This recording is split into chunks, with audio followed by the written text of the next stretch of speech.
Rain hammered Boston like the city owed money. Inside the Blackthorn Grand Hotel, America's elite drowned in champagne while Elena Vale, broke editorial assistant in a borrowed dress, pretended she belonged among senators and criminals wearing tuxedos. Then she felt it. Cold obsidian eyes cutting through the crowd. Massimo De Luca, Boston's youngest mafia boss. Rumors followed him like blood. Missing rivals, silent executions, neighborhoods that answered to his name alone. The room parted as he crossed toward her. Not the politicians, not the heiresses. Her. Their first dance felt like drowning, and when his lips brushed her ear, he whispered the words that would ruin everything. Let them watch. Tonight, you became mine. If you want to see how far this story about power, obsession, and impossible choices can go, hit that like button and comment what city you're watching from. Now let's dive into the darkness. But the invitation arrived on a Tuesday that smelled like burnt coffee and rejection letters. Elena Vale sat cramped in her shoebox apartment in Southie, staring at the cream-colored envelope like it might explode. Heavy cardstock, gold embossing, the kind of paper that cost more than her rent. Her roommate Jenna had left it on the kitchen counter with a sticky note that read, "Some rich person shit for you." Elena turned it over carefully. No return address. Just her name written in calligraphy that looked like it cost $50 per letter. Inside was an invitation to the annual Blackthorn Charity Gala. Black tie. Open bar. Boston's most powerful people gathering to pretend they cared about literacy programs while trading political favors and offshore account numbers. She had no idea who sent it. She definitely had no business going. But 3 years of fetching coffee for senior editors at Beacon Literary Magazine, while her own writing gathered dust in rejection folders, had taught Elena one brutal lesson. Opportunity didn't knock politely. It kicked down your door at 2 in the morning wearing a mask, and you either grabbed it by the throat or spent the rest of your life wondering what if. So she called Jenna's sister, who worked costume design for the Boston Opera, borrowed a black dress that fit like it was painted on, and caught the red line downtown with her heart hammering against her ribs. The Blackthorn Grand Hotel rose from Boylston Street like a monument to old money and new corruption. Marble columns, gold trim, doormen who looked like they earned more in tips than Elena made in 3 months. She walked through those doors with her chin up and her stomach twisted in knots, trying not to think about the fact that her checking account had $63 and her student loans were breeding in the dark like monsters. Inside, the ballroom glittered. Crystal chandeliers the size of cars hung from ceilings, painted with cherubs and clouds. A full orchestra played something classical and expensive in the corner. Waiters in white gloves carried champagne flutes on silver trays, weaving between clusters of people who wore their wealth like armor. Elena recognized faces from newspaper headlines. Senator Morrison, currently under investigation for campaign finance violations, laughing too loud near the bar. Catherine Ashford, Boston socialite and probable money launderer, dripping in diamonds that could fund a small country. Corporate executives. Gallery owners. Lawyers who specialized in making problems disappear. And somewhere in this glittering battlefield, Elena needed to figure out why someone had wanted her here. She grabbed champagne from a passing tray, not because she wanted it, but because holding a glass made her look like she belonged, and started moving through the crowd with purpose. The trick to faking confidence, she'd learned, was pretending you had somewhere important to be. Elena Vale? She turned. A woman in her 50s stood there, silver hair swept into an elegant knot, wearing a gown that cost more than Elena's college education. Recognition flickered. Margaret Chen, publisher, legend, the woman who'd built Hartwell House into one of New York's most prestigious literary imprints. Elena's brain stuttered. Ms. Chen, yes, I'm Elena. I thought so. Margaret's smile was sharp and assessing, the kind that missed nothing. I enjoyed your short story in last month's Beacon, the one about the lighthouse keeper and the drowned sailor's ghost. Dark little thing, beautifully written. Elena's story, the one piece she'd managed to publish in 3 years, tucked in the back of the magazine between book reviews nobody read. You read that? I read everything. Margaret took a sip of wine, which is why I sent you the invitation. I wanted to meet the woman behind that voice, see if the raw talent on the page translated to someone worth investing in. The words hit Elena like electricity. Worth investing in. Publishers didn't say that unless they meant it. I have a manuscript, Elena said, the words tumbling out before her brain could stop them. A collection. Dark, reimagined fairy tales. Bluebeard's wives forming a revolution. Sleeping Beauty waking up angry. Little Red Riding Hood hunting the wolf back. Margaret's expression didn't change, but something flickered in her eyes. Interest. Send it to my office. Personal attention. If it's half as good as that short story, we'll talk. She handed Elena a business card. Real business card. Cream cardstock. Personal cell number written on the back in fountain pen, and disappeared into the crowd like smoke. Elena stood there shaking. 3 years. 3 years of slush piles and form rejections and senior editors treating her like furniture. And now Margaret Chen, wanted to read her work. She needed air. She needed to think. That's when she felt it. The weight of someone's attention pressing against her skin like cold water. The sensation of being watched, not casually, but with focused, predatory intensity. Elena turned slowly. Across the ballroom, through the crowd of glittering people, a man stared at her. Young, maybe 30. Dark hair swept back from a face that looked like it had been carved from marble by someone who understood cruelty as an art form. Sharp jaw. Brutal cheekbones. Eyes so dark they swallowed light. He wore a black tuxedo that probably cost more than Elena's car, perfectly tailored to a frame that moved with the controlled grace of violence held in check. And he was looking at her like she was the only thing in the room that mattered. Recognition hit her like cold water. She'd seen his face before. Newspapers, true crime documentaries, whispered conversations. Massimo De Luca, Boston's youngest mafia boss. The crowd seemed to sense him like prey sensing a predator. People shifted unconsciously, creating space around him without realizing they were doing it. Conversations faltered when he passed. Even Senator Morrison, currently holding court near the bar, went quiet and watchful when Massimo's attention swept past him. This was the man the FBI had been investigating for 5 years without finding enough evidence to make charges stick.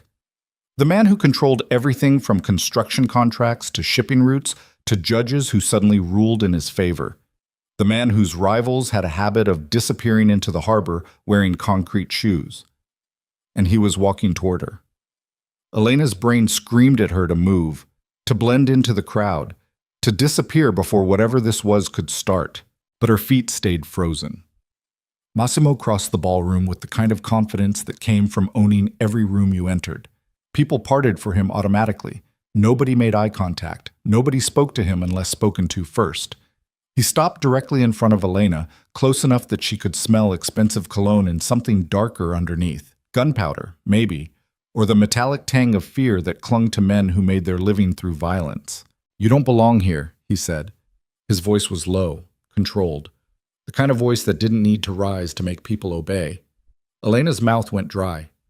"Excuse me? You're uncomfortable." Those obsidian eyes tracked over her face with surgical precision, holding that champagne glass like a shield, watching the exits, calculating how quickly you could leave if necessary. I'm not criticizing. Something that might have been amusement flickered across his expression.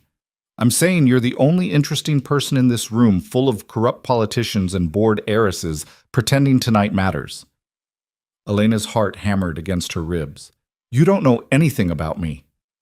"I know you're smart enough to be afraid of me," Massimo said quietly, "and still standing here anyway." The orchestra started playing something slow and dangerous. Massimo extended one hand. "Dance with me."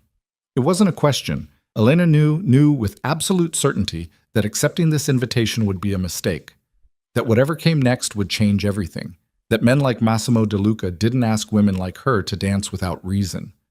But she also knew that Margaret Chen was watching from somewhere in this crowd, that every eye in this ballroom was tracking this moment, that refusing the most powerful criminal in Boston would be remembered. So Elena placed her hand in his.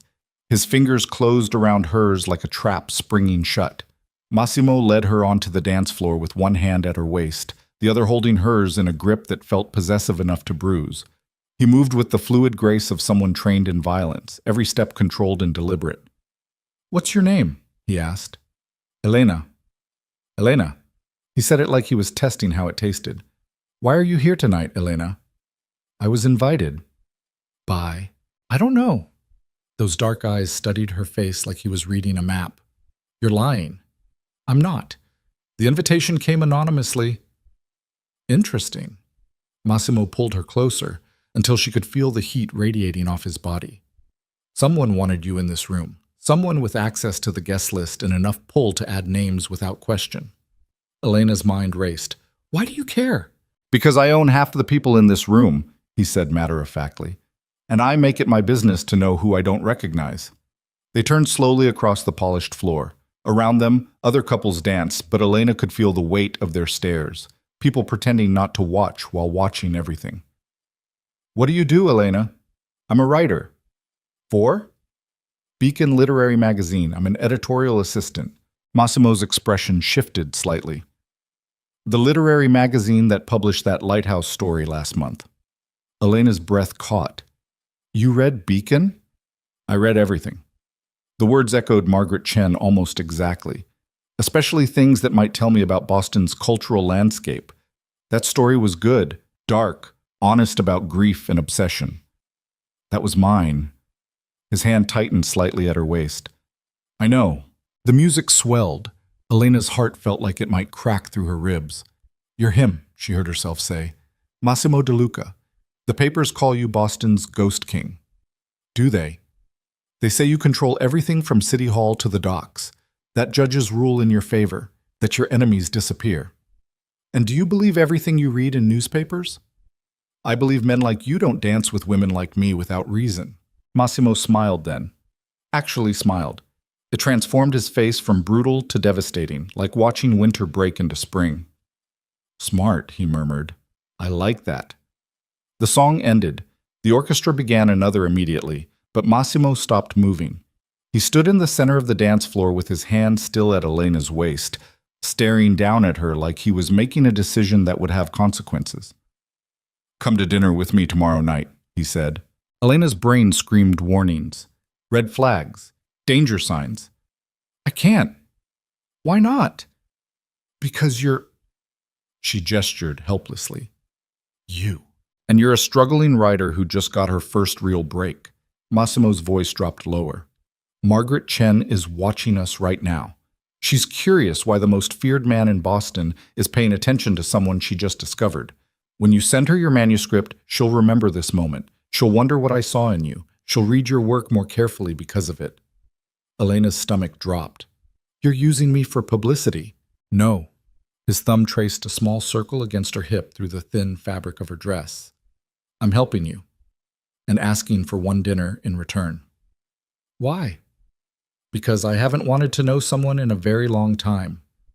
Those dark eyes held hers without mercy. And tonight, I want to know everything about you. The music played. The crowd watched. Elena stood at a crossroads she hadn't asked for, staring up at the most dangerous man in Boston while he offered her something that looked like opportunity wrapped in barbed wire. One dinner, she heard herself say. Massimo's smile was sharp and satisfied. I'll send a car. He released her then, stepping back with predatory grace. But before he walked away, he leaned close enough that his lips nearly brushed her ear. Let them watch, he whispered. Tonight, you became mine. Then he was gone, moving through the crowd like smoke while people scattered from his path. Elena stood alone on the dance floor, champagne glass trembling in her hand, while her entire world tilted on its axis. Around her, Boston's elite whispered and stared. And somewhere in that glittering crowd, Margaret Chen watched with calculating eyes, already revising her assessment of the unknown writer who'd just captured Massimo De Luca's attention. The car arrived at 7:30. Not a car. A black Mercedes S-Class with windows so dark Elena couldn't see inside. The driver was built like a tank and said exactly 4 words. Miss Vale, this way. He opened the rear door. Elena climbed inside before her brain could talk her out of it. The interior smelled like leather and money. Classical music played softly through speakers she couldn't see. And sitting in the far seat, checking his phone with the casual confidence of someone who owned the city, was Massimo De Luca. He looked up when she settled across from him. Tonight he wore a charcoal suit instead of a tuxedo, no tie, shirt open at the collar. Somehow that made him look more dangerous, less businessman, more predator. "You came," he said. "You sent a car. I also gave you an address. You could have taken the tea." Elena glanced at the privacy partition between them and the driver. "Something tells me refusing your ride wouldn't have been smart." "You're learning." Massimo pocketed his phone. "Are you afraid?" "Should I be?" "I haven't decided yet." The car pulled smoothly into Boston traffic.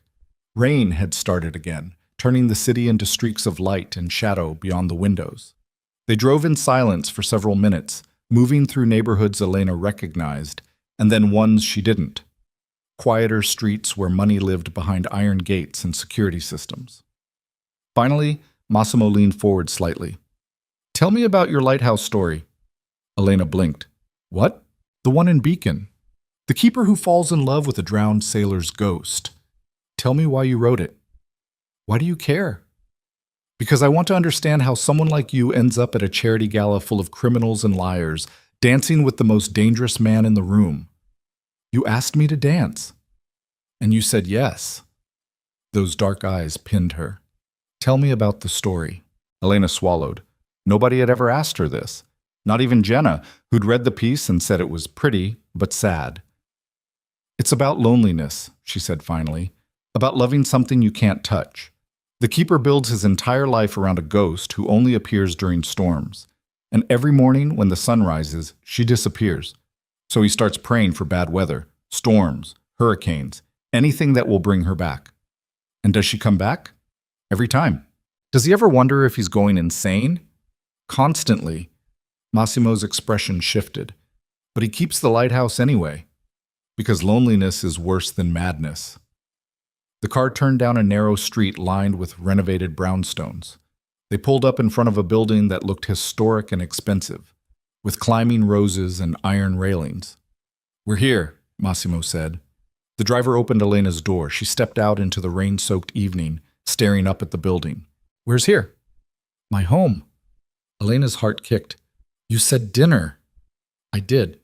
And we're having it. In my home. Where we can talk without Boston's elite recording every word for tomorrow's gossip columns." He moved past her toward the entrance. Elena stood frozen on the sidewalk, rain misting her hair, every survival instinct screaming at her to run. Massimo paused at the door, turned back. "You can leave, Elena. The car will take you anywhere you want to go. No consequences, no anger. But you'll spend the rest of your life wondering what might have happened if you'd been brave enough to walk through this door." The rain fell harder. Elena thought about her shoebox apartment in Southie, her manuscript that nobody wanted to read, 3 years of fetching coffee and eating rejection for breakfast. She thought about Margaret Chen's business card tucked in her purse. She thought about the way Massimo had looked at her last night, not like she was invisible, but like she was the only thing worth seeing. And then she walked through the door. Inside was elegant but not ostentatious. Dark wood, leather furniture, floor-to-ceiling bookshelves packed with actual books, not decorative spines bought by the pound. Art on the walls that looked original, mostly architectural sketches and Italian landscapes. Massimo shrugged out of his jacket, draping it over a chair. "Wine?" "Sure." He moved to a cabinet, pulling out a bottle that probably cost more than Elena's rent. While he poured, she wandered to the bookshelves, scanning titles. Dante in Italian, Architectural History, Hemingway, Camus. And tucked on one shelf, a worn copy of Beacon Literary Magazine. "You really do read it," she murmured. "I told you I don't lie." Massimo handed her a glass of red wine. "At least not to people I'm trying to know." "Why are you trying to know me?" He moved to the windows overlooking the street. "Because everyone else in this city wants something from me. Power, money, protection, favors. But you walked into that ballroom last night without knowing who I was, holding yourself like you didn't belong anywhere, and when I asked you to dance, you looked at me like I might destroy you." "You might." "I might," he agreed quietly. "But you danced anyway." Elena sipped the wine. It tasted like cherries and smoke. "That doesn't explain why you care." "Doesn't it?" Massimo turned to face her. I've spent 10 years building an empire nobody wants to admit exists. Judges on payroll, politicians answering my calls, rivals disappearing into the harbor. And every person I meet looks at me like I'm either useful or terrifying. But you looked at me like I was just a man asking you to dance. You're not just a man. No, I'm not. He set his wine glass down. But maybe for one dinner, I'd like to pretend I could be. The honesty in his voice hit Elena like cold water. This wasn't seduction. This was something rawer, lonelier, like a lighthouse keeper praying for storms. "Dinner's ready," a voice said from the hallway. Elena turned. An older woman in casual clothes stood in the doorway. Gray hair, kind face, apron dusted with flour. She looked at Elena with warm curiosity, then at Massimo, with something that looked almost like relief. "Rosa," Massimo said. "This is Elena Vallo. Elena, this is Rosa. She's been with my family since I was 8. "Pleasure," Rosa said, smiling. "Dinner's in the kitchen. Real food. Not that fancy nonsense you serve at those ridiculous galas." She disappeared back down the hall. Massimo gestured toward the doorway. "Shall we?" Elena followed him through the brownstone to a kitchen that smelled like garlic and basil and something baking. A simple wooden table was set for 2. Candlelight, wine, plates of pasta that looked homemade. They sat. Rosa served them with quiet efficiency, then vanished, leaving them alone in the warm kitchen while rain hammered against the windows. Massimo poured more wine. "Tell me something true, Elena." "Like what?" "Something nobody else knows." Elena twisted her fork through pasta, considering. Finally, "I used to think I'd write the great American novel by 25, win prizes, get interviewed by the Paris Review, make my parents proud." She laughed bitterly.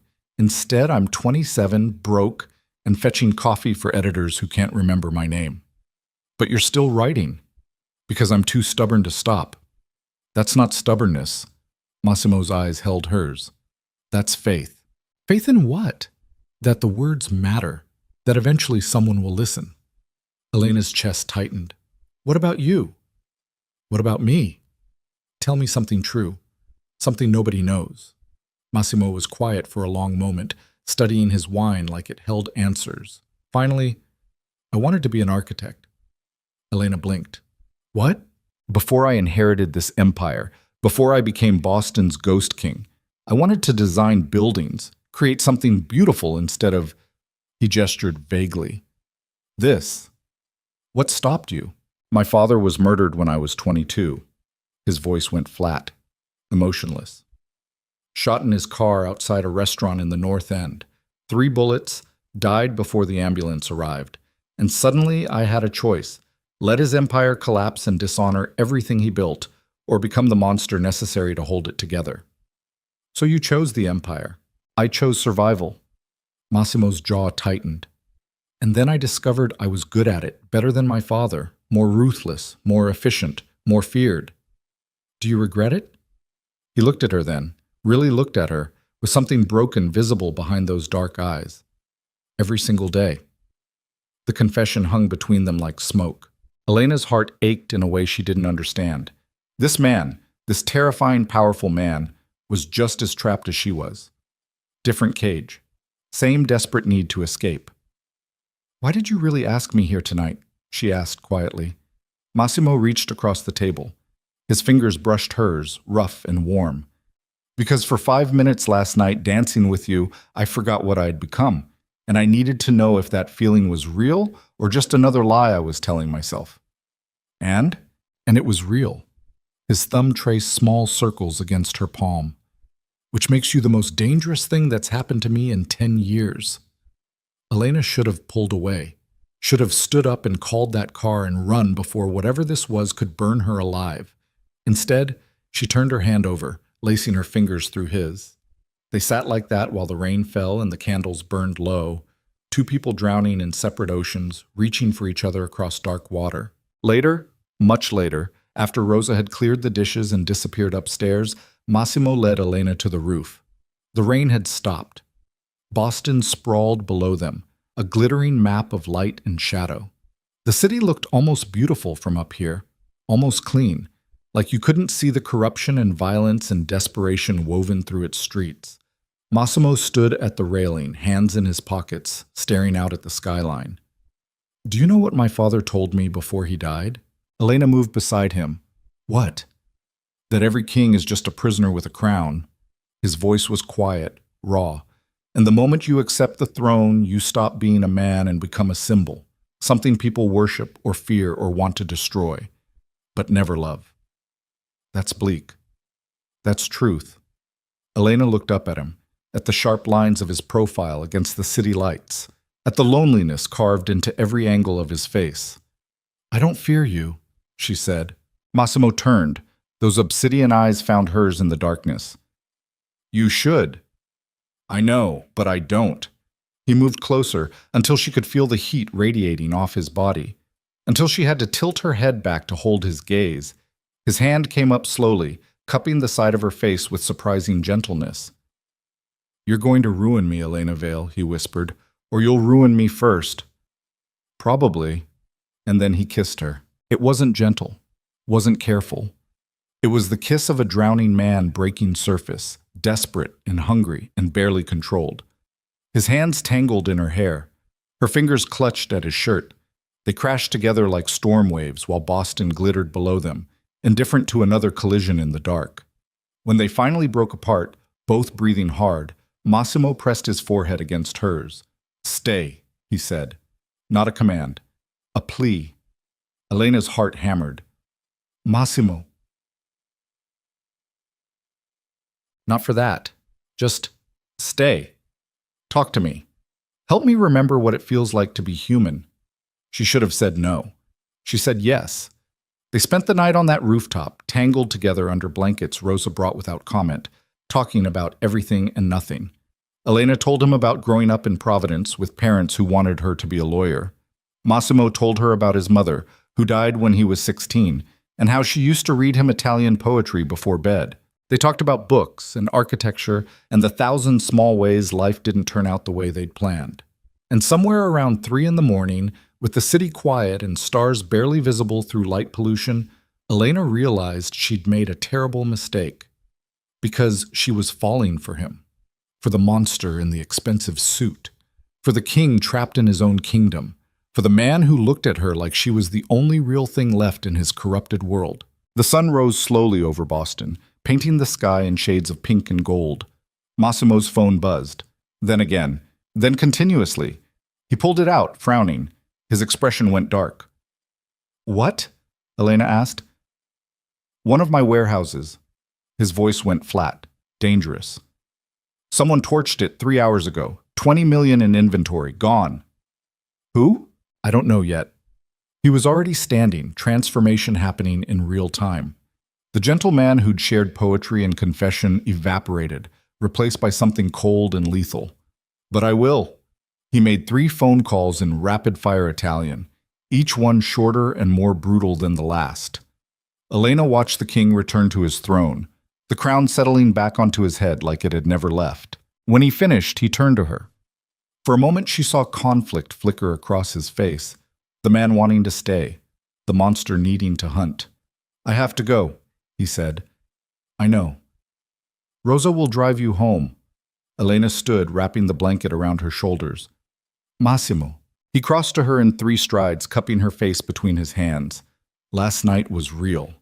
This," he gestured toward the city, "is also real. Both things are true, and if you're smart, you'll run as fast as you can before I drag you deeper into this darkness." "What if I don't want to run?" Something dangerous and possessive flashed through his eyes. "Then you're not as smart as I thought, or you're exactly as reckless as I need you to be." He kissed her once more, hard and claiming, then disappeared downstairs. Elena stood alone on the rooftop while the sun climbed higher, painting Boston in shades of gold that couldn't hide the shadows underneath. Her phone buzzed. A text from an unknown number. "Tomorrow, 8 p.m., Luciano's. Wear something that makes you feel powerful. M." Below that, P.S. Send Margaret your manuscript today. Don't waste the momentum. Elena looked out over the city, this beautiful, corrupt, Impossible city where mafia bosses rid literary magazines and editorial assistants danced with danger. She thought about the lighthouse keeper choosing storms, and she knew, with absolute certainty, that she'd just stepped off a cliff with no idea if there was water or rocks waiting below. Her phone buzzed again. Margaret Chen. Received your email. Reading this weekend. Let's talk Monday. MC. Elena's heart soared and plummeted simultaneously. Everything she'd ever wanted was suddenly within reach, and she'd grabbed it with hands that smelled like gunpowder and expensive cologne. The sun climbed higher. Boston woke up. And somewhere in the city below, Massimo DeLuca hunted the people who dared to challenge his empire, while the woman he'd just claimed as his stood on his rooftop, watching the world tilt on its axis, knowing she'd never be able to go back to who she was before. The warehouse fire made the evening news. Elena watched it from her apartment in Southie, standing in front of Jenna's ancient television while her roommate microwaved leftover pad thai and complained about her shift at the hospital. On screen, flames devoured what used to be a shipping facility in Charlestown. Investigators cited suspicious origins.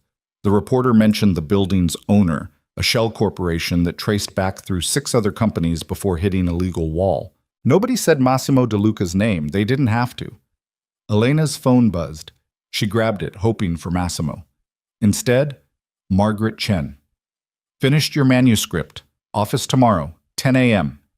Come ready to talk revisions. This could be something. MC Elena's hands shook. 3 years of rejection, and suddenly the door was opening. She should have been celebrating, should have been calling her parents, should have been screaming into pillows with joy. Instead, she thought about Massimo standing on his rooftop at dawn, transformation happening in real time as the gentleman evaporated and the monster returned. You okay? Jenna asked, dropping onto the couch with her pad thai. Yeah, just Margaret Chen wants to meet tomorrow. Jenna's eyes went wide. Holy shit, that's huge. I know. So why do you look like someone died? You look. Elena turned off the television. The warehouse disappeared, replaced by a commercial for car insurance. I'm fine, just nervous. Bullshit. Jenna pointed her fork accusingly. You've been weird since that gala. What happened there? Nothing. Elena, I danced with someone. That's all. Who? Elena thought about Massimo's hands in her hair, his forehead pressed against hers at 3 a.m, the way he kissed her like drowning. Nobody important. Jenna studied her for a long moment, then sighed. You're lying, but whatever. Just don't do anything stupid, okay? You're finally catching a break. Don't blow it for some guy. I won't. But the words tasted like ash. Maysites. Margaret Chen's office overlooked the harbor from the 40th floor of a glass tower in the financial district. Floor-to-ceiling windows. Minimalist furniture. Shelves lined with books that had won every literary prize that mattered. Margaret sat behind a desk that looked like it cost more than Elena's student loans, reading glasses perched on her nose, Elena's manuscript covered in red ink. Sit, she said without looking up. Elena sat. Margaret finished whatever note she was writing, then removed her glasses and fixed Elena with the kind of stare that had probably made grown editors weep. Your manuscript is raw, she said, unpolished, self-indulgent in places. The pacing drags in the middle section. Your metaphors occasionally eat themselves. Elena's stomach dropped, but Margaret continued, it's also fearless. These fairy tale retellings don't just subvert expectations, they burn the source material down and dance in the ashes. Bluebeard's wives forming a revolution. That's not clever. That's necessary. And your prose, when you stop trying to sound literary and just write, is genuinely good. So I want to publish it. Margaret leaned back. With revisions. Significant ones. You'll need to cut about 20,000 words, strengthen the middle section, and rewrite the ending of the Sleeping Beauty story. It's too neat, too resolved. These characters earned their rage. Let them keep it. Elena couldn't breathe. You want to publish it? That's what I said. When? If you can deliver clean revisions in 6 weeks, we'll aim for next spring. I'll have contracts drawn up by end of week. Margaret's expression softened slightly. You have talent, Elena. Real talent. Don't waste it. I won't. Good. Margaret stood, signaling the meeting's end. One more thing. The man you were dancing with at the Blackthorn Gala. Elena's blood went cold. What about him? Be careful. Men like Massimo De Luca don't enter people's lives without leaving scars. Elena forced her voice steady. I don't know what you mean. Yes, you do. Margaret walked to the window, staring out at the harbor. I've been in publishing 30 years. I've seen brilliant writers destroy themselves over dangerous men more times than I can count. You're standing at the beginning of something important. Don't let him pull you into the dark before you've had a chance to shine. He's not. He's exactly what you think he is, Margaret said quietly. The FBI has been investigating his organization for 5 years. 3 of his rivals have disappeared. 2 judges currently ruling on cases involving his interests received generous campaign donations from untraceable sources. Whatever you think you saw in him at that gala, remember that monsters are very good at looking human when they need to be. Elena stood. Thank you for the advice, and for the book deal. You earned the book deal. Margaret turned back to face her. Don't throw it away. Elena left before her voice could crack. Outside, Boston sprawled beneath a gray November sky. Cold wind whipped off the harbor, cutting through her jacket. She stood on the sidewalk trying to process everything, book deal, warnings, the way Margaret had looked at her with something that resembled pity. Her phone buzzed. Massimo. Tonight, same place, 8 p.m. Elena stared at the message. She should cancel. Should listen to Margaret's warning, should focus on revisions and her career and not whatever dangerous thing was building between her and Boston's most feared criminal. She texted back, I'll be there. The response was immediate. Good. Luciano's wasn't a restaurant. It was an institution. Hidden in the North End behind an unmarked door, the kind of place where you needed a reservation 6 months in advance, and knowing someone's name didn't hurt. Elena had walked past it 100 times without realizing it existed. The same driver from before picked her up at 7:30. Same black Mercedes, same 4 words, Miss Vale, this way. Inside Luciano's, the lighting was low and golden. White tablecloths, wine bottles older than Elena's parents. And in the back corner, at a table that overlooked the entire room, Massimo De Luca sat alone. He stood when she approached. Tonight he wore all black, shirt, slacks, no tie. His hair was slightly disheveled, like he'd been running his hands through it. Dark circles shadowed his eyes. You look exhausted, Elena said. I haven't slept in 3 days. He pulled out her chair. Sit. She sat. A waiter appeared immediately with wine already poured. Massimo must have ordered before she arrived. The waiter vanished without a word. Did you find who burned your warehouse? Elena asked. Yes. And?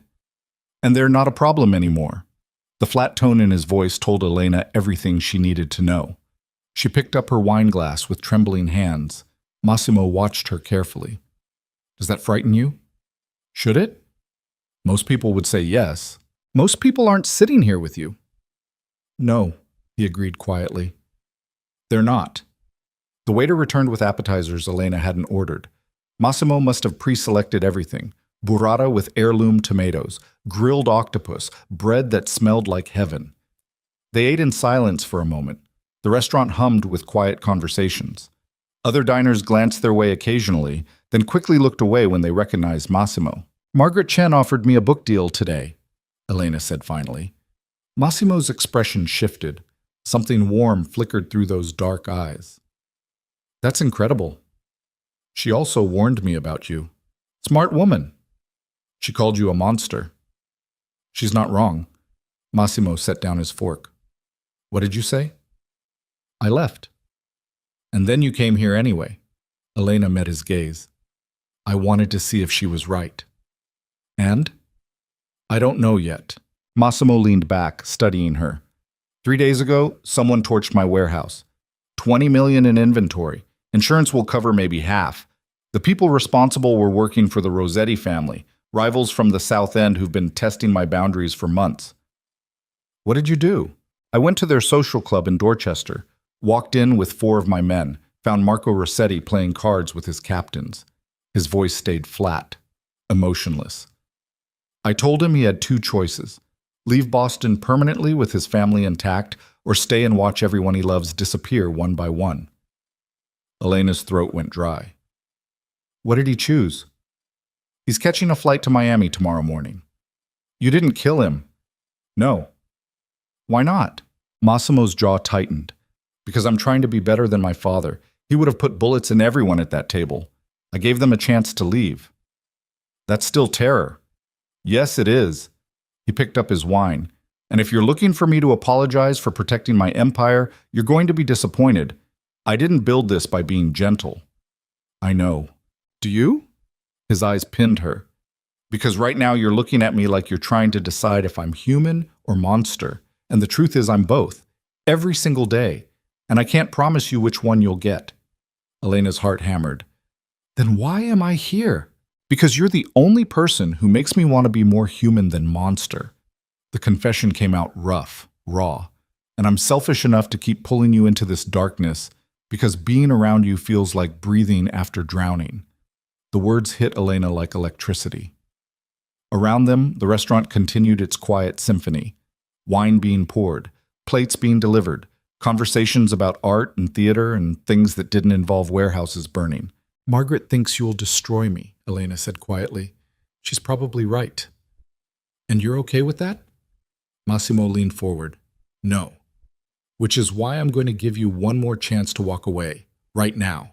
Leave this restaurant, block my number, focus on your book, live the life you deserve. And if I don't want to leave, then I'm going to keep you. His voice dropped to something possessive and dangerous. Not as a trophy, not as a distraction, as mine. And everything that comes with that, the violence, the fear, the sleepless nights wondering if tonight's the night someone puts a bullet in me, you'll carry that weight too. Elena should have stood up, should have walked out, should have listened to every warning bell screaming in her head. Instead, she reached across the table and laced her fingers through his. I choose this, she said. Massimo's expression cracked. Just for a second, the monster disappeared and she saw the man underneath, desperate and lonely and terrified of losing the one real thing in his corrupted world. He brought her hand to his lips, pressing a kiss against her knuckles. Then you're more reckless than I thought. Or maybe I'm exactly as reckless as you need me to be. A ghost of a smile crossed his face. You're using my own words against me. I'm a writer. I steal the good lines. He laughed, actually laughed. The sound transformed his face, made him look years younger.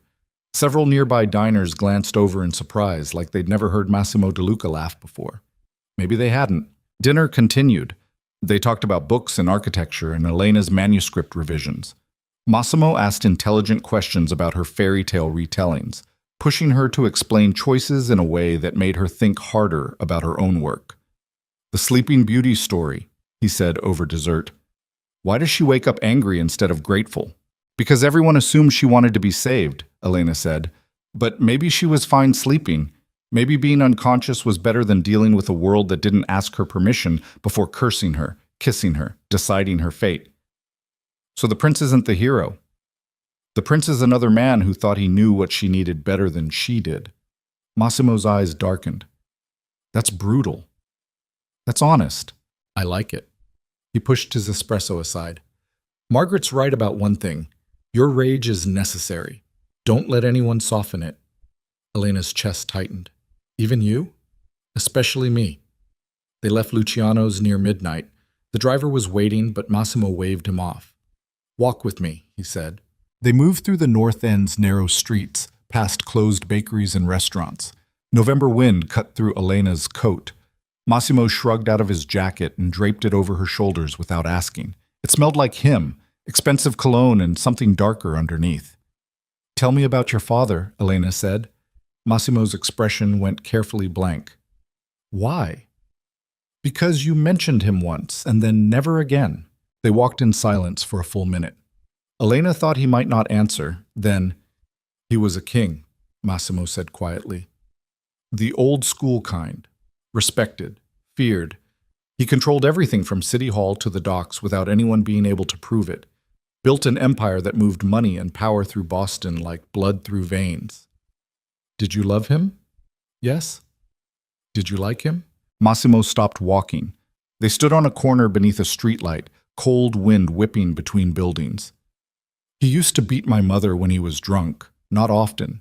Maybe 3 or 4 times a year, always careful not to leave marks where people could see. Elena's stomach dropped. I was 14 the first time I tried to stop him, Massimo continued. He put me through a glass coffee table, told me kings don't answer to children, that if I wanted to protect her, I needed to become strong enough that he'd respect my strength. Jesus Christ! So I did. His voice stayed flat, emotionless. I trained, learned how to fight, how to shoot, how to hurt people efficiently. And when I was 18, I walked into his office and told him if he ever touched my mother again, I'd kill him. What did he do? He smiled, said I'd finally become a man worth calling his son. Massimo's jaw tightened. My mother died of cancer 2 years later, and my father got shot in the North End 4 years after that, so I became the king I'd spent my whole life learning to be. Elena reached for his hand. Sorry. Don't be. I'm exactly what he wanted me to be. He turned to face her. Which is why you should run, Elena. Because I'm my father's son, and eventually I'll hurt you the way he hurt everyone he claimed to love. You're not him. How do you know? Because you're warning me. Elena stepped closer. Because you gave Marco Rossetti a chance to leave instead of killing him. Because you read literary magazines and remember my favorite books and look at me like you're drowning. That doesn't make me good. No, but it makes you human. Massimo cupped her face between his hands. You're going to break my heart, Elena Vale. Probably. She rose on her toes. Break mine first. He kissed her then, slower than before, less desperate, more devastating, like he was memorizing the shape of her mouth, the taste of her, the way she fit against him in the cold November darkness. When they finally broke apart, both breathing hard, Massimo pressed his forehead against hers. Come home with me, he whispered. Elena should have said no. She said yes. They didn't make it past his living room. Massimo pushed her against the wall the moment the door closed, mouth hot against her neck, hands tangling in her hair. Elena's fingers clutched at his shirt, pulling him closer, needing him closer, drowning in the desperate collision of want and danger and terrible timing. Wait, she gasped. He stopped immediately, pulled back. What's wrong? Nothing. Elena's heart hammered. I need you to know this isn't casual for me. It's not casual for me either. I mean it, Massimo. If we do this, I'm all in. The violence, the fear, the sleepless nights, all of it. His eyes searched hers. You're sure? No, but I'm doing it anyway. Something possessive and primal flashed across his face. Then you're mine. Yes. Say it again. I'm yours. He kissed her like claiming territory, like prayer, like the last thing he'd ever do before the world ended. They stumbled upstairs, shedding clothes between kisses. Elena's dress, Massimo's shirt. Hands everywhere, desperate and clumsy and absolutely certain. And later, much later, tangled in sheets that cost more than her rent. With moonlight streaming through windows overlooking Boston, Elena traced the scars across Massimo's chest. What are these from? She asked quietly. Knife fight when I was 24. 3 men tried to kill me outside a bar in Southie. I survived. They didn't. Elena's fingers found another scar, puckered and old. Bullet. Grazed my ribs during a deal gone bad. Another. Broken bottle. That one was just stupidity. She pressed her lips against the oldest scar, right above his heart. And this? My father. Massimo's voice went quiet. The night I told him I'd kill him if he touched my mother again. He came at me with a knife, said I needed to learn respect. Rosa found me bleeding on the kitchen floor an hour later. Elena's eyes burned. I hate him. He's dead. Hate won't touch him. I don't care. I hate him anyway. Massimo pulled her close, burying his face in her hair. They lay like that while the city hummed below, 2 people drowning in separate oceans, clinging to each other in the dark. What happens now? Elena whispered. Now you become the most dangerous secret I keep. His arms tightened, and I become the target painted on your back. Romantic. I'm serious, Elena. The people who want me dead will use you to hurt me. You'll need protection, guards, drivers. Your entire life will change. I know. Do you? He pulled back to look at her. Because in 3 days there's a meeting with the other family heads, territory negotiations, and I'm bringing you. Elena's stomach dropped. Why? Because I need them to see you're under my protection.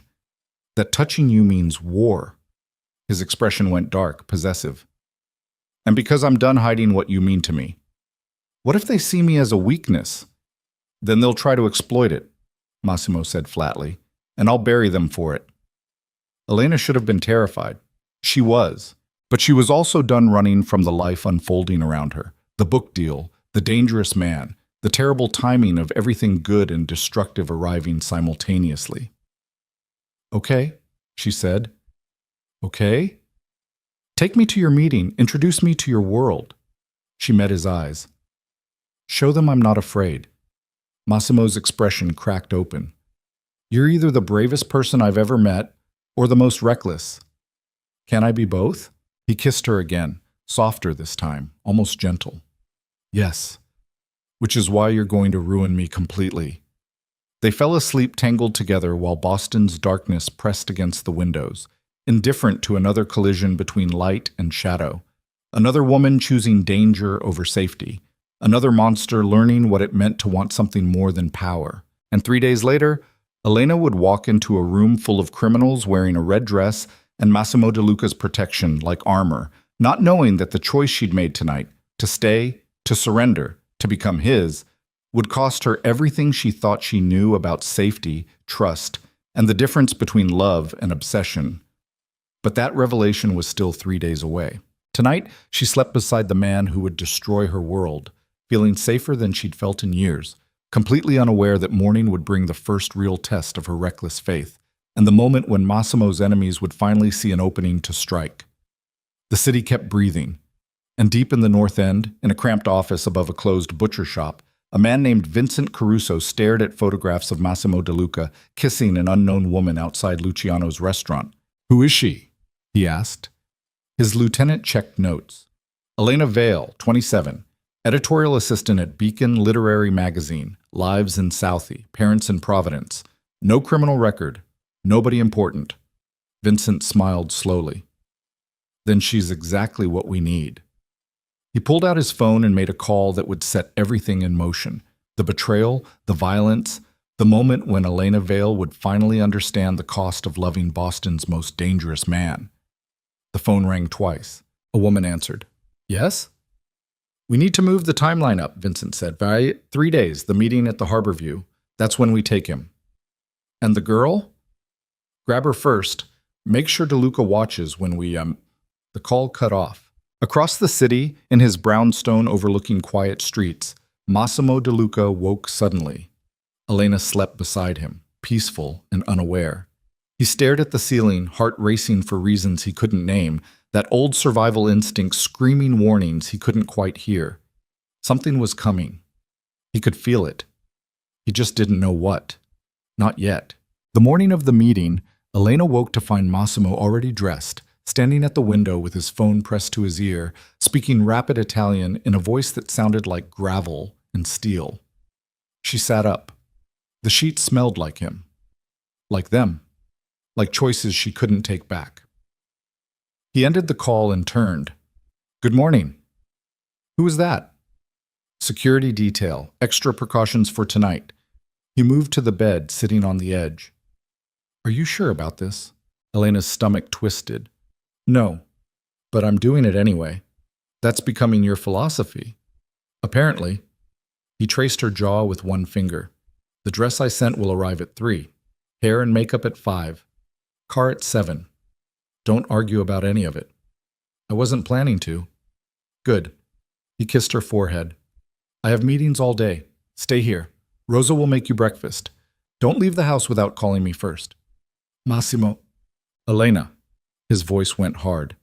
The people I'm meeting with tonight are dangerous. Word is already spreading that I'm bringing someone. Until they see you under my protection officially, you're vulnerable. You're scaring me. Good. You should be scared. He stood. I'll see you tonight.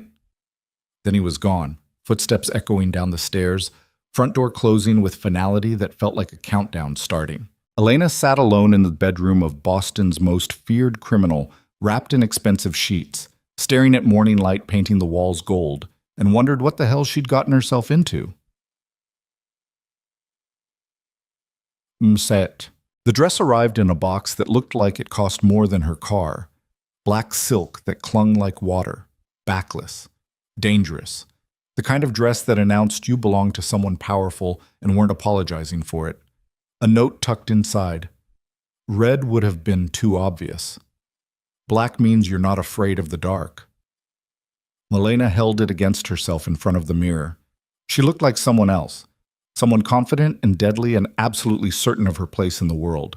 She looked like she belonged beside Massimo De Luca. The thought terrified her. Rosa appeared in the doorway with espresso and a small smile. He has good taste. He has expensive taste. That too. Rosa set down the cup. You're good for him, you know. I haven't seen him this human in years. Elena's throat tightened. What if I'm not strong enough for this? Then you'll break. Rosa's voice was matter-of-fact, kind but brutal. But I don't think you will. You have that look. The one his mother had. Like you'd walk through fire if it meant protecting what you love. I barely know him. Love doesn't care about timelines. Rosa moved to the door, pausing. Just remember, the men he's meeting tonight will test you. They'll say cruel things, try to make you flinch. Don't give them the satisfaction. She left before Elena could ask what that meant. Makoski. At 7 o'clock exactly, Elena descended the stairs in the black dress, hair swept into an elegant knot, makeup that made her eyes look dangerous. Massimo stood in the foyer wearing a black suit that probably cost more than her student loans. When he saw her, something primal flashed through his expression. Cristo, he breathed. Is it too much? It's perfect. He crossed to her, cupping her face between his hands. You look like a queen. I'm terrified. I know. He kissed her gently. Stay close to me tonight. Don't speak unless spoken to directly. And if anyone touches you without permission, I'll remove their hands at the wrist. Elena's stomach dropped. You're serious? Completely. The car waited outside, not the Mercedes this time, but a black SUV with tinted windows and 2 additional vehicles flanking it. Armed men in dark suits stood by each door. Massimo helped her inside. The convoy pulled into Boston traffic with the precision of a military operation. Where exactly are we going? Elena asked. The harbor view, private dining room, neutral territory. Massimo's hand found hers in the darkness. There will be 5 other family heads, Caruso from the North End, Battaglia from Southie, Chen from Chinatown, O'Brien from Charlestown, and Volkov from Brighton Beach. Russians? Volkov's been trying to expand his territory for 2 years. Tonight we're renegotiating boundaries. His jaw tightened. It's going to be tense. Then why bring me? Because they need to understand you're not negotiable. His fingers tightened on hers. That touching you means death. The words should have sounded romantic. They sounded like a threat. No. The harbor view rose from the waterfront like a monument to money and corruption. Valets in white gloves, marble floors, gold trim on everything that could hold it. Massimo's men formed a protective barrier as they exited the SUV. Elena's heels clicked against pavement. Cold November wind whipped off the harbor, cutting through the thin silk dress. Massimo draped his jacket over her shoulders. Head up, eyes forward. You're mine. Act like it. They walked through the lobby like royalty moving through conquered territory. Staff scattered. Other guests stared. Massimo's hand stayed possessive at Elena's lower back, announcing ownership to anyone watching. The private dining room was on the top floor, behind double doors guarded by men with visible weapons. Massimo paused outside. Last chance to change your mind. Elena's heart hammered. No. Then let's introduce you to hell. He pushed open the doors. Inside, 5 men sat around a table that looked like it had hosted peace treaties and declarations of war. All of them older than Massimo. All of them watching with predatory interest as Boston's youngest mafia boss entered with a woman they didn't recognize. Gentlemen, Massimo said smoothly. This is Elena Vele. She's under my protection.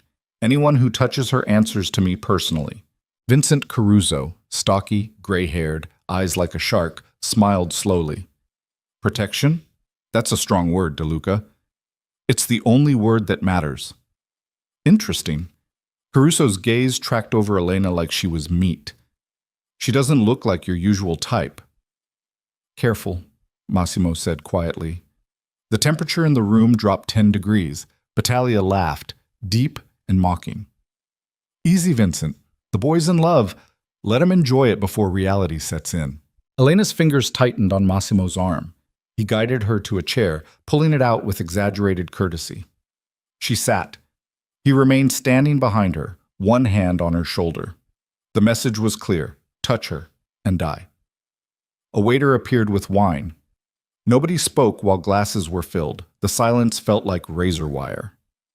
Finally, Chen broke it. So, territory discussions. What followed was an hour of brutal negotiation disguised as civilized conversation. Shipping routes, construction contracts, judges on payrolls, percentages and boundaries and threats wrapped in polite language. Elena stayed silent, watching these men carve up Boston like it was a carcass and they were vultures. Massimo held his own, pushed back when necessary, gave ground strategically. His hand never left Elena's shoulder, that possessive touch reminding everyone in the room she was his. Then Volkov leaned forward, pale eyes fixing on Elena with unsettling intensity. Tell me, Miss Vale, what is a woman like you see in a man like DeLuca? Elena's mouth went dry. Every eye in the room turned to her. Massimo's fingers tightened on her shoulder. A warning. Don't engage. But Volkov smiled. I'm genuinely curious. You seem educated, refined, not the type who usually associates with men who solve problems through violence. Maybe that's exactly why, Elena heard herself say. Volkov's smile widened. Elaborate. Men like Massimo don't pretend to be something they're not. Her voice steadied. There's honesty in that. Brutal honesty, but honesty nonetheless. Fascinating, Volkov sipped his vodka. And you believe this honesty extends to you? That he tells you everything? Enough, Massimo said coldly. I'm simply making conversation. You're testing her. Stop. Volkov raised his hands in mock surrender. My apologies. No offense intended. But damage was done. Something had shifted in the room. The other family heads exchanged glances Elena couldn't interpret. Caruso cleared his throat. Well, I think we've covered enough for tonight. Same time next month? Agreements murmured around the table. Massimo helped Elena stand. Gentlemen, they were almost to the door when Volkov spoke again. One more thing, DeLuca. Massimo turned. Volkov's expression was pleasant, too pleasant. Has Miss Vale met Marco yet? The room went absolutely silent. Massimo's entire body went rigid. What? Marco. Volkov tilted his head. Your half-brother. I assumed she knew. Elena's blood turned to ice. Half-brother. The words echoed in her head like gunshots. Massimo's hand on her shoulder felt like a vice. We're leaving. Does she know about the money? Volkov continued, voice pleasant and devastating. The offshore accounts? The deal you made with the Feds 6 months ago.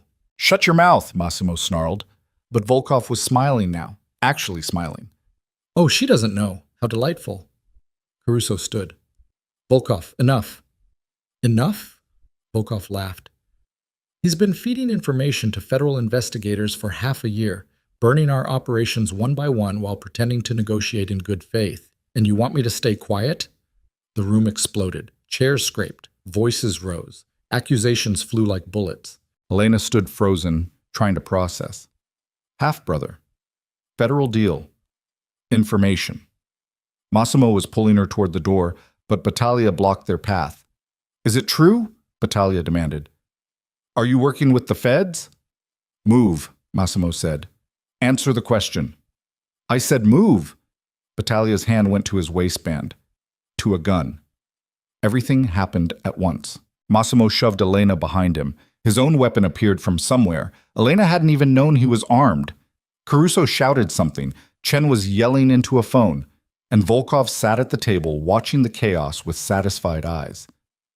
Gentlemen, he said calmly, perhaps we should all take a breath. But it was too late. The doors burst open.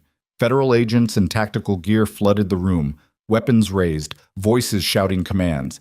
FBI, nobody move! Elena's brain short-circuited. FBI, here, now. Massimo grabbed her arm, pulling her toward a side exit, but agents blocked that door too. They were trapped. Massimo De Luca, a woman's voice rang out. You're under arrest for racketeering, money laundering, and conspiracy to commit murder. Massimo's expression went absolutely blank. The lead agent, a woman in her 40s with ice-cold eyes, approached with handcuffs. You have the right to remain silent. This is a setup, Massimo said quietly. Is it? The agent smiled thinly. Because we have 6 months of recorded conversations, bank transfers, witness testimony, all provided by your associate Marco Rossetti, who, incidentally, is your half-brother from your father's affair. But you knew that, didn't you? Elena's world tilted. Marco Rossetti, the man Massimo had given a chance to leave, the man he'd spared, his half-brother. You let him live, Elena whispered. Massimo didn't look at her, couldn't look at her. Elena, you knew he was your brother and you let him live instead of... She couldn't finish the sentence, couldn't process fast enough. The agent cuffed Massimo's wrists. Miss Vale, you'll need to come with us too, as a material witness. She doesn't know anything, Massimo said sharply. That's for us to determine. They pulled Massimo toward the door. He looked back once, eyes finding Elena's across the chaos. I'm sorry, he said, and then he was gone, dragged out by federal agents while the other family heads shouted and lawyers appeared and everything Elena thought she understood about the past 3 weeks shattered like glass. The FBI field office smelled like burned coffee and fluorescent despair. They put Elena in an interrogation room. Gray walls, metal table, 2 chairs, a mirror that was obviously one-way glass. She sat alone for what felt like hours. Finally, the door opened. The lead agent from the restaurant entered, carrying a folder thick with papers. Miss Vale, I'm Special Agent Morrison. She sat across from Elena. Do you need water, coffee? I need to know what the hell is happening. Morrison opened the folder. Inside were photographs. Elena and Massimo leaving Luciano's, walking through the North End, kissing on the street corner. How long have you been involved with Massimo De Luca? Elena's throat closed. 3 weeks.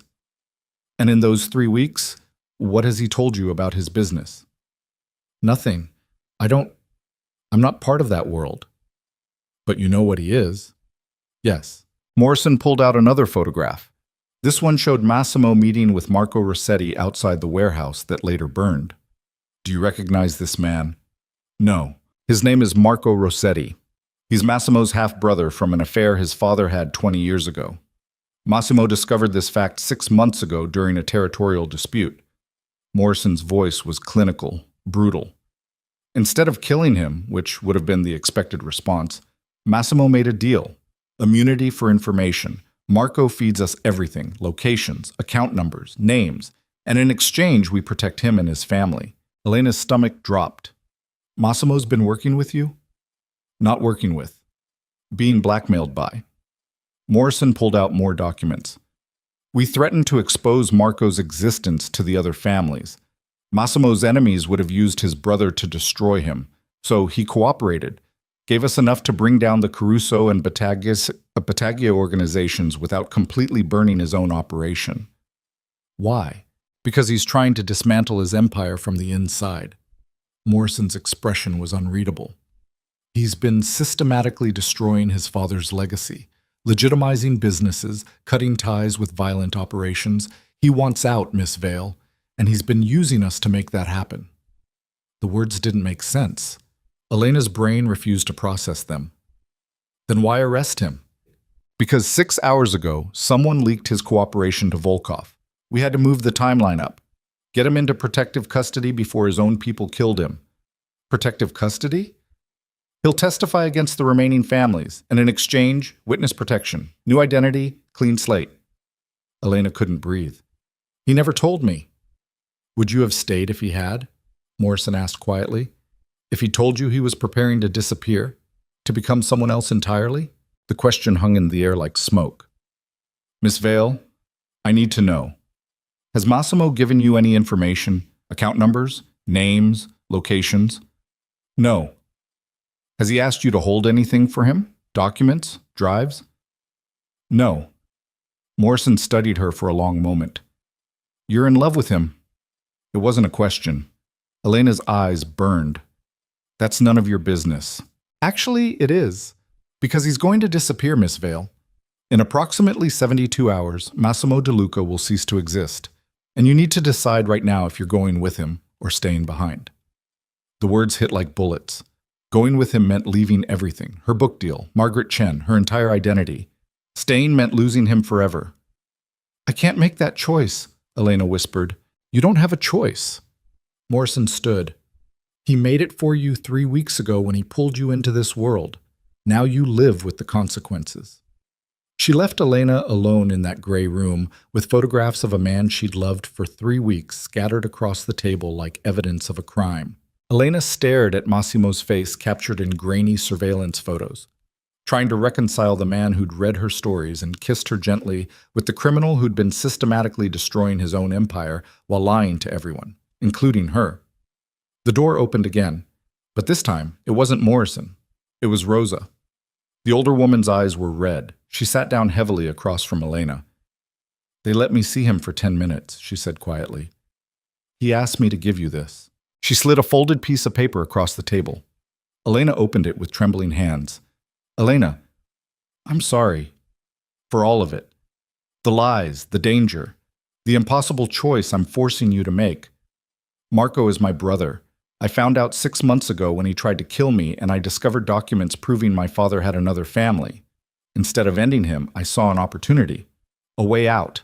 I've been feeding the feds information for months, dismantling my father's empire piece by piece, trying to become something other than the monster he created. I never meant for you to get caught in the middle. In 72 hours, I disappear. New name, new life. And I'm asking you to come with me.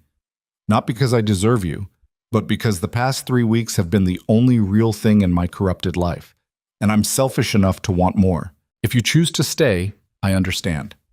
Build your career. Write your books. Live the life you deserve without the weight of my darkness. But if you choose me, if you're reckless enough to burn your entire world down for a man you barely know, meet me at the address below in 3 days. Sunrise. I love you. I'm sorry that matters. M. Below the words, an address in Gloucester, a seaside town an hour north. Elena read it 3 times. 3 days. One impossible choice. Everything she'd ever wanted, or the man who'd taught her what it meant to feel alive. Rosa reached across the table, squeezing Elena's hand. Whatever you choose, child, make sure you can live with it, because regret is heavier than any crown. Then she left too. And Elena sat alone in that gray room, staring at Massimo's handwriting, feeling her entire future balanced on a knife's edge while the clock ticked down toward a decision that would define the rest of her life. 3 days, 72 hours. And at the end of it, she would either be a published author with a promising career and an empty bed, or a woman who'd burned everything down for love so reckless it felt like faith, and so dangerous it might destroy them both. The fluorescent lights hummed. The mirror reflected her shattered expression. And somewhere in a federal holding cell, Massimo De Luca sat alone, waiting to disappear into witness protection while the woman he loved decided whether his darkness was worth drowning in. The choice was impossible. Elena made it anyway.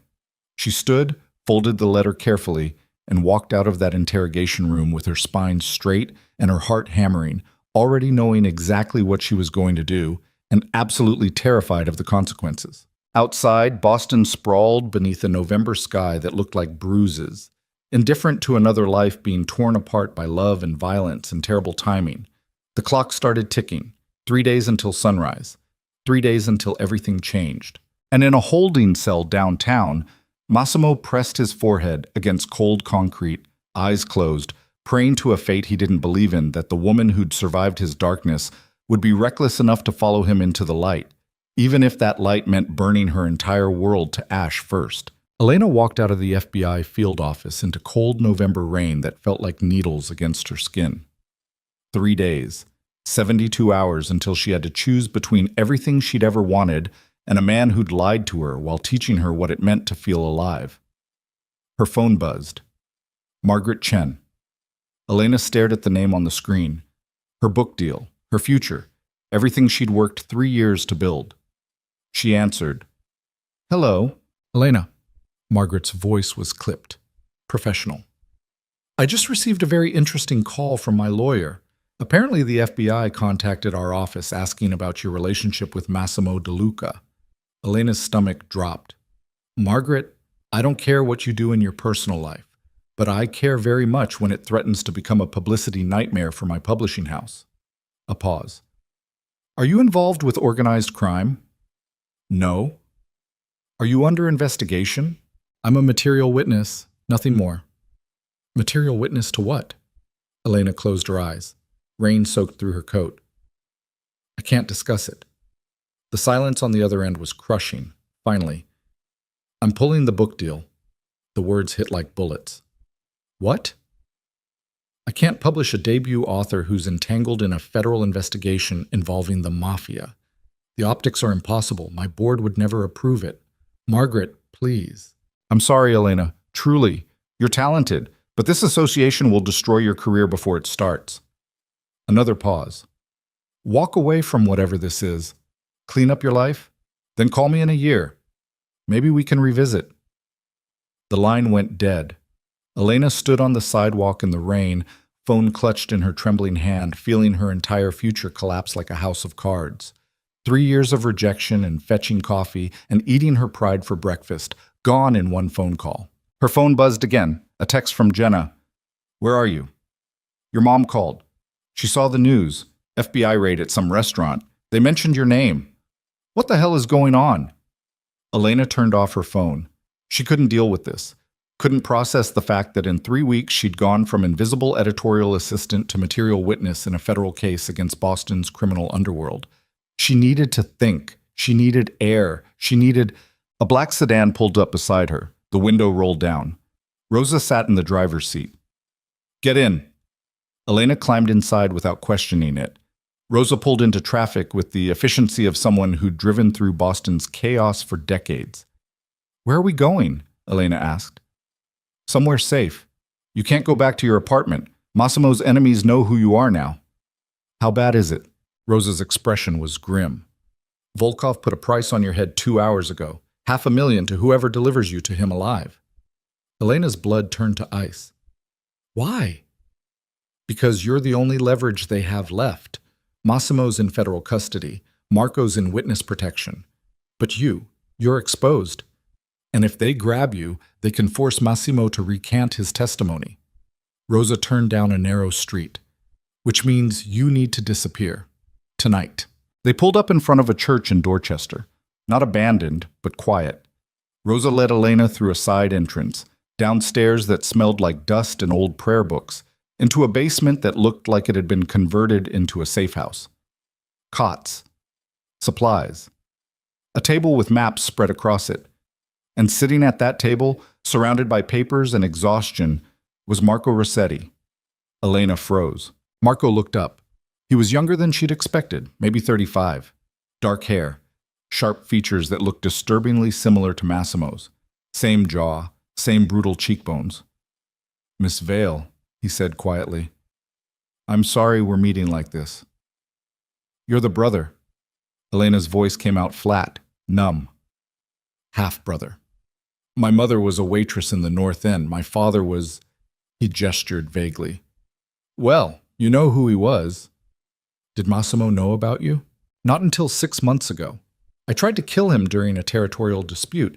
He disarmed me, and instead of putting a bullet in my head, he found documents proving we shared a father. Marco's expression was haunted. He could have ended me. Should have. Instead, he gave me a choice.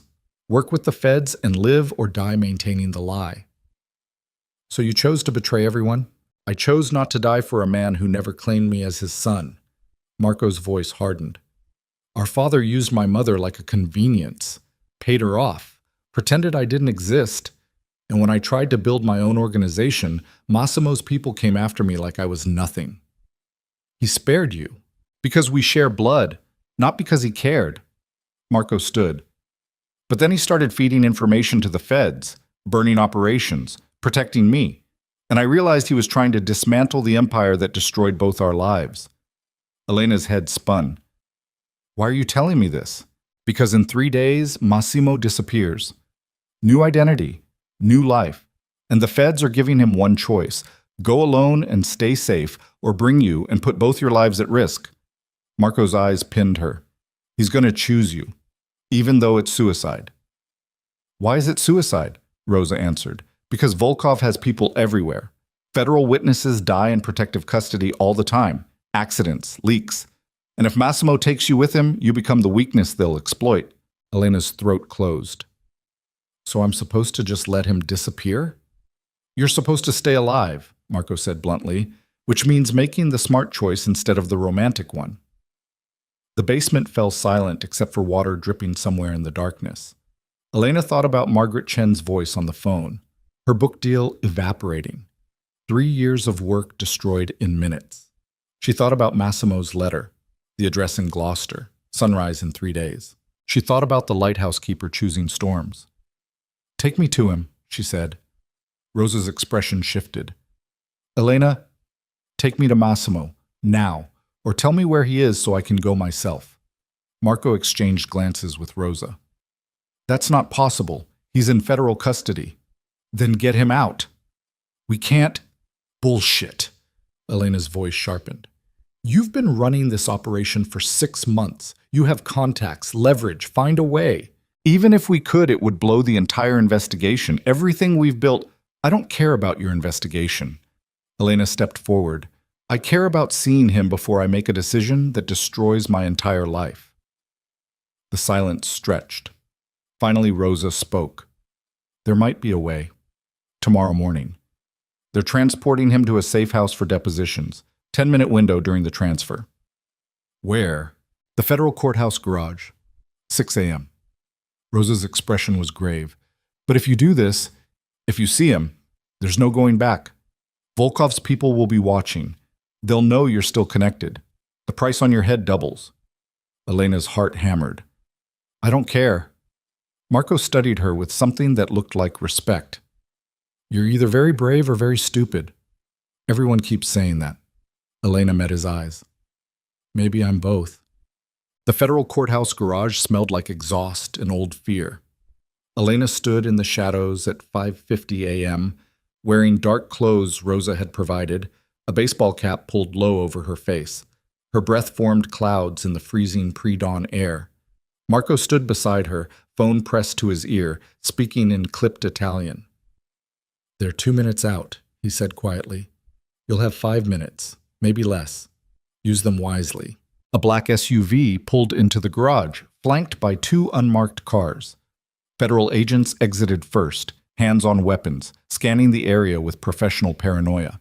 Then Massimo emerged, handcuffed, exhausted, dark circles shadowing eyes that had once looked at Elena like she was the only real thing in his corrupted world.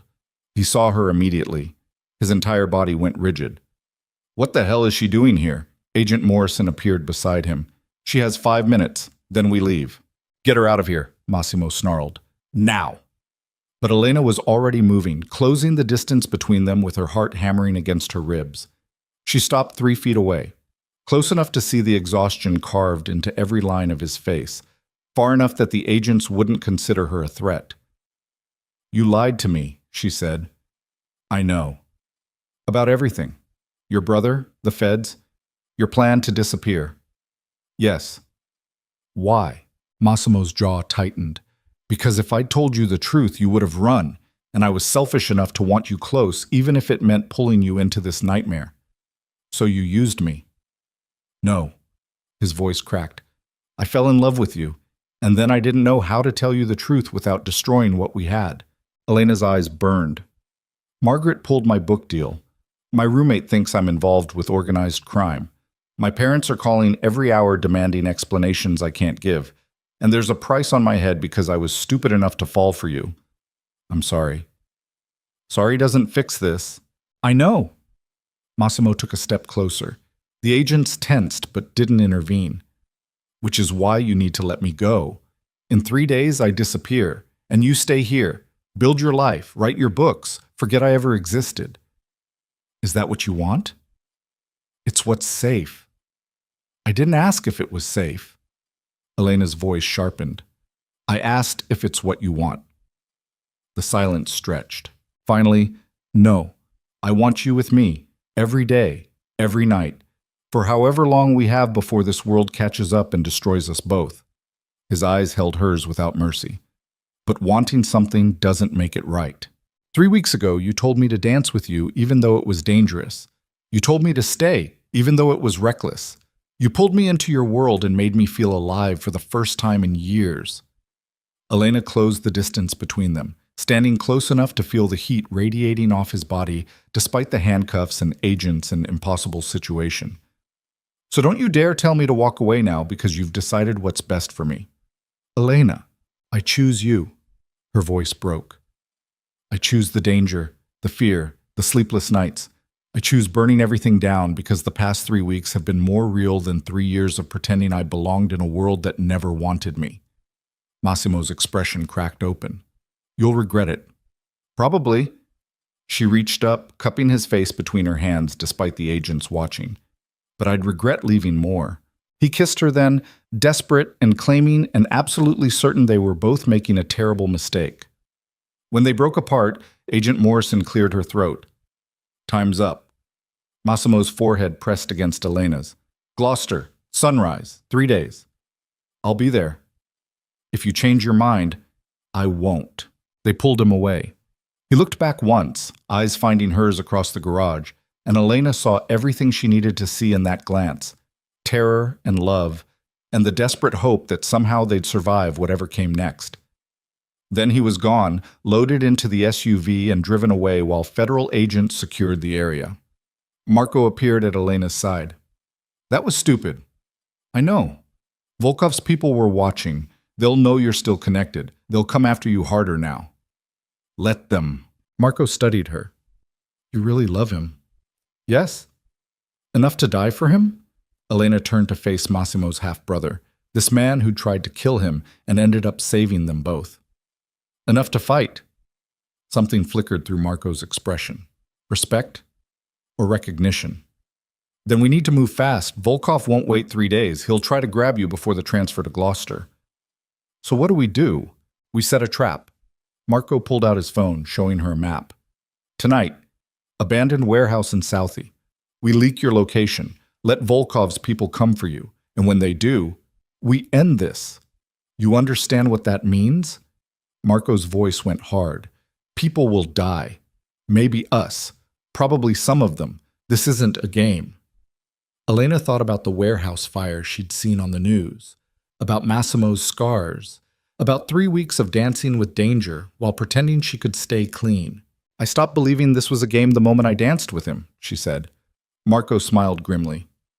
Good, because tonight you become exactly as dangerous as he always knew you could be.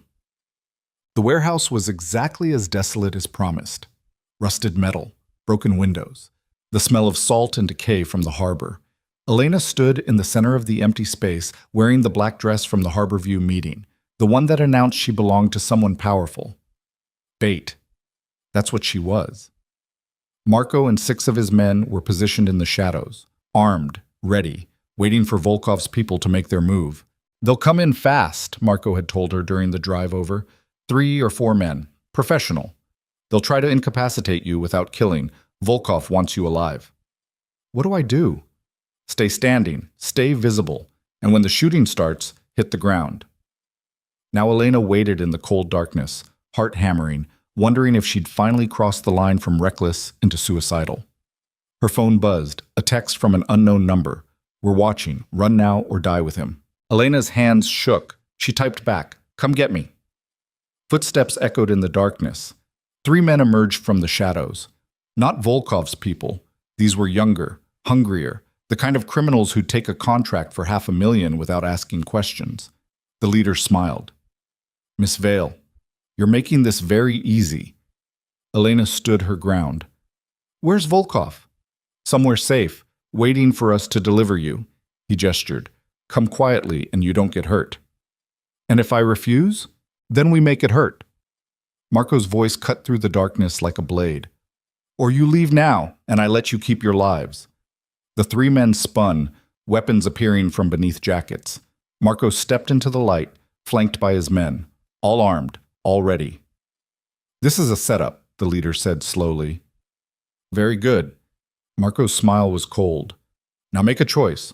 Walk away, or die trying to collect that bounty. For one stretched second, nobody moved. Then the leader raised his weapon. Everything exploded. Gunfire erupted, deafening in the enclosed space. Elena hit the ground, hands over her head, while muzzle flashes lit the warehouse like lightning. Shouting, boots on concrete, the wet sound of bullets finding flesh. It was over in 30 seconds. Elena looked up slowly. Two of the three men lay motionless. The third was on his knees, bleeding from his shoulder, hands raised in surrender. Marco stood over him. Who sent you? Volkov. I know Volkov put out the contract. I want to know who else wants her dead. The man's eyes went wide. I don't... Marco pressed his gun against the man's forehead. Wrong answer. Wait, the man's voice cracked. There's someone else, inside the FBI. Someone feeding Volkov information about witness protection locations. Elena's blood turned to ice. Marco's expression went dark. Who? I don't know. I swear. We just get instructions, locations, targets. He was shaking now. But whoever it is, they want DeLuca dead before he can testify. And they want the girl dead so he can't use her as leverage. What else? The transfer to Gloucester. It's compromised. Volkov knows the route. He's planning an ambush. The man's voice dropped to a whisper. You're all walking into a trap. Marco pulled his gun back, turned to Elena. We need to warn Massimo. How? He's in federal custody. Rosa has a contact, Agent Morrison. She's clean. Marco was already pulling out his phone. If we can reach her before tomorrow. A gunshot rang out. The man on his knees collapsed, blood pooling beneath him. Elena spun. Standing in the warehouse entrance, backlit by streetlights, was Agent Morrison herself. She held a smoking gun. Hello, Marco, she said calmly. Hello, Miss Vale? Marco's weapon came up. What the hell are you doing? Cleaning up loose ends. Morrison stepped forward. Behind her, 4 men in tactical gear emerged from the shadows. Not FBI, private contractors. Did you really think we wouldn't anticipate this? That Volkov was working alone? You're the leak. I'm a businesswoman. Morrison smiled. The feds pay me $80,000 a year to babysit criminals. Volkov pays me triple that to make sure certain witnesses don't make it to trial. Elena's mind raced. Massimo is perfectly safe, for now. Morrison's gun tracked between Marco and Elena. But in approximately 12 hours, his transport vehicle will encounter unexpected engine trouble. And while his detail is distracted, Volkov's people will finish what they started. You can't. I can. I have. And you're not going to stop me because in about 30 seconds you'll both be dead. Morrison gestured to her contractors. Make it look like they killed each other. Gang violence. Material witness caught in crossfire. Simple. The contractors raised their weapons. Marco shoved Elena behind him. Run. I'm not. Run. He opened fire. Elena ran. Elena. Bullets shredded the air around her. She sprinted toward the back of the warehouse, diving behind rusted machinery as gunfire erupted behind her. Marco was shouting orders, his men returning fire, but they were outnumbered and outgunned. Elena's hands found a piece of broken metal pipe. Not much of a weapon, but better than nothing. She heard footsteps approaching her hiding spot. One of the contractors rounded the corner. Elena swung the pipe with everything she had. It connected with the side of his head. He went down hard, weapon clattering across concrete. Elena grabbed the gun. She'd never held a real firearm before. It was heavier than she expected, cold. More footsteps. She raised the weapon with trembling hands. Morrison appeared. Well, this is unexpected. Stay back, Elena said. Or what? You'll shoot me? Morrison laughed. You're a writer, sweetheart, not a killer. Try me. Morrison's smile faded. Fine, but understand something. Even if you kill me, Volkov still knows about tomorrow. Massimo still dies. And you're still worth $500,000 dead or alive. Then I'll make sure I take you with me. They stood in the darkness, weapons trained on each other, while gunfire continued in the distance. Finally, Morrison lowered her gun slightly. Or, you help me disappear. I give you the ambush route. You save your boyfriend. Everyone wins. Everyone except Volkov. Volkov's a dead man regardless. Marco's already burned him with the feds. He just doesn't know it yet. Morrison's expression was calculating. But you can still walk away from this. Take Massimo. Run. I'll report you both as casualties. Clean slate. Elena's finger trembled on the trigger. Why would you do that? Because I'm practical. Dead witnesses are profitable. But escaped witnesses who owe me a favor? That's insurance. Morrison took a step closer. Think about it, Miss Vale. You pull that trigger, you're a murderer. You lower that weapon, you're a survivor. The choice hung between them like razor wire. Behind them, the gunfire was dying down. Marco's voice. Elena! Morrison's eyes glittered. Clock's ticking. And Elena, standing in a warehouse in Southie, holding a gun she'd never fired, staring down a corrupt federal agent while the man she loved sat in custody 12 miles away, completely unaware that in 12 hours he'd be walking into an ambush, made the most dangerous choice of her life. She lowered the weapon. Give me the route, she said. Morrison smiled slowly. Smart girl. She rattled off details, highway exits, mile markers, timing. Then she was gone, disappearing into the night with her contractors while Marco's remaining men secured the warehouse. Marco found Elena 30 seconds later, blood-splattered and shaking, gun still clutched in her trembling hands. What happened? He demanded. Morrison's the leak. Elena's voice was hollow. She's working for Volkov, and Massimo's walking into an ambush tomorrow at dawn. Marco's expression went absolutely cold. Then we stop it. How? We get there first. He pulled out his phone. And we end this war before Massimo even knows it started. Dawn came to Massachusetts, Route 128, like a wound opening across the sky, red and raw and unforgiving. Elena sat in the passenger seat of Marco's SUV, hands wrapped around a takeout coffee that had gone cold an hour ago. They'd been parked on the overpass since 4 a.m., watching the highway below through early morning fog that clung to asphalt like ghosts refusing to leave. 3 other vehicles were positioned along the route, Marco's remaining men, armed, ready, waiting for Volkov's ambush so they could turn predator into prey. You should have stayed back, Marco said quietly. He hadn't taken his eyes off the highway since they'd arrived. We've been through this. You're not trained for this. When the shooting starts, I'll do what I did at the warehouse. Elena's voice was steadier than she felt. Whatever it takes. Marco glanced at her. Something like respect flickered through his expression. You're nothing like I expected.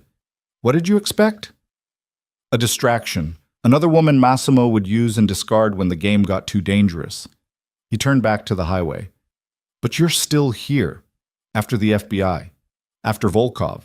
After learning everything he lied about. Love doesn't stop being real just because it's inconvenient. No. Marco's jaw tightened. It just makes you do stupid things, like sitting on an overpass at dawn waiting to ambush the people trying to kill your boyfriend. Elena almost smiled. Almost. Her phone buzzed. A text from Rosa. Federal transport left the safe house 6 minutes ago. ETA, to your position. 14 minutes. Volkov's people are already in place. 3 vehicles, 12 men. This is going to get bloody. Elena showed the message to Marco. He nodded grimly and picked up his radio. All units. Target inbound. 14 minutes. Rules of engagement remain the same. Wait for my signal. Nobody moves until the feds are clear. Static crackled. 3 confirmations came back. Elena's heart hammered against her ribs. 14 minutes until Massimo's convoy passed beneath them. 14 minutes until Volkov's people made their move. 14 minutes until everything they'd planned either worked or collapsed into catastrophic violence. You know there's a chance this goes wrong, Marco said quietly, that we don't stop them in time, that Massimo don't. You need to hear it. If this fails, he dies, and you'll have to live with being the reason he took the risk. Elena's throat closed. He would have taken the risk anyway, with or without me. Maybe. But you gave him something to fight for besides survival. Marco's expression was unreadable. That makes you either his salvation or his execution. We'll find out which in about 13 minutes. The sky brightened incrementally, red bleeding into pale gold. Below them, early morning traffic started building, commuters heading into Boston, oblivious to the war about to erupt on their morning drive.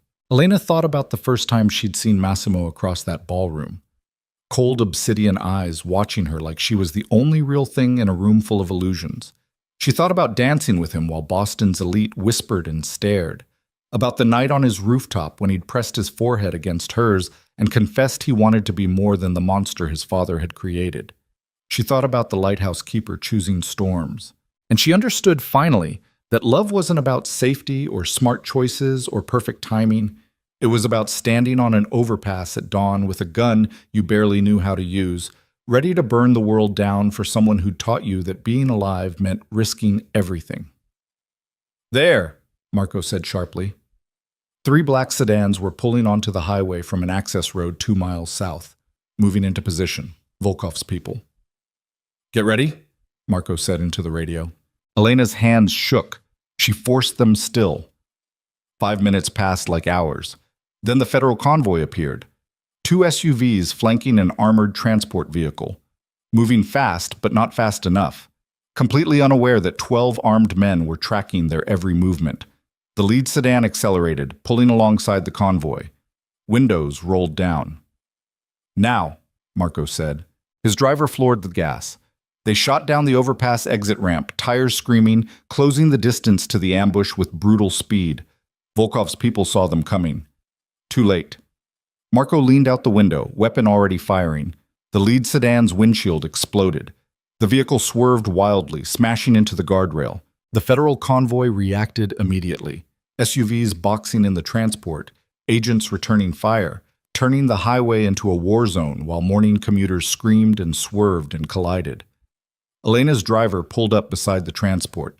Through reinforced windows, she could see Massimo, handcuffed in the back, eyes wide, recognizing her in the split second before hell broke loose completely. The second sedan rammed them. Metal shrieked. The SUV spun, tires losing traction. Elena's head cracked against the window. Stars exploded across her vision. When her eyes cleared, Marco was already out of the vehicle, firing at the remaining attackers with cold precision. Elena shoved open her door, stumbling onto asphalt. Gunfire echoed like thunder. Smoke from burning tires turned the morning into twilight. She saw Massimo fighting against his restraints inside the transport. Saw federal agents forming a defensive perimeter. Saw one of Volkov's men raising a rocket launcher aimed directly at the armored vehicle. Elena ran. Not away from the danger, toward it. She had no plan, no training, just desperate momentum and the absolute certainty that she couldn't watch Massimo die. The man with the launcher saw her coming, started to pivot the weapon toward her instead. Elena threw herself at him. They went down hard. The launcher fired wild, rocket screaming into empty sky before detonating against the overpass in a bloom of fire and concrete dust. The man's fist connected with Elena's jaw. Pain exploded through her skull. She tasted copper. Blood.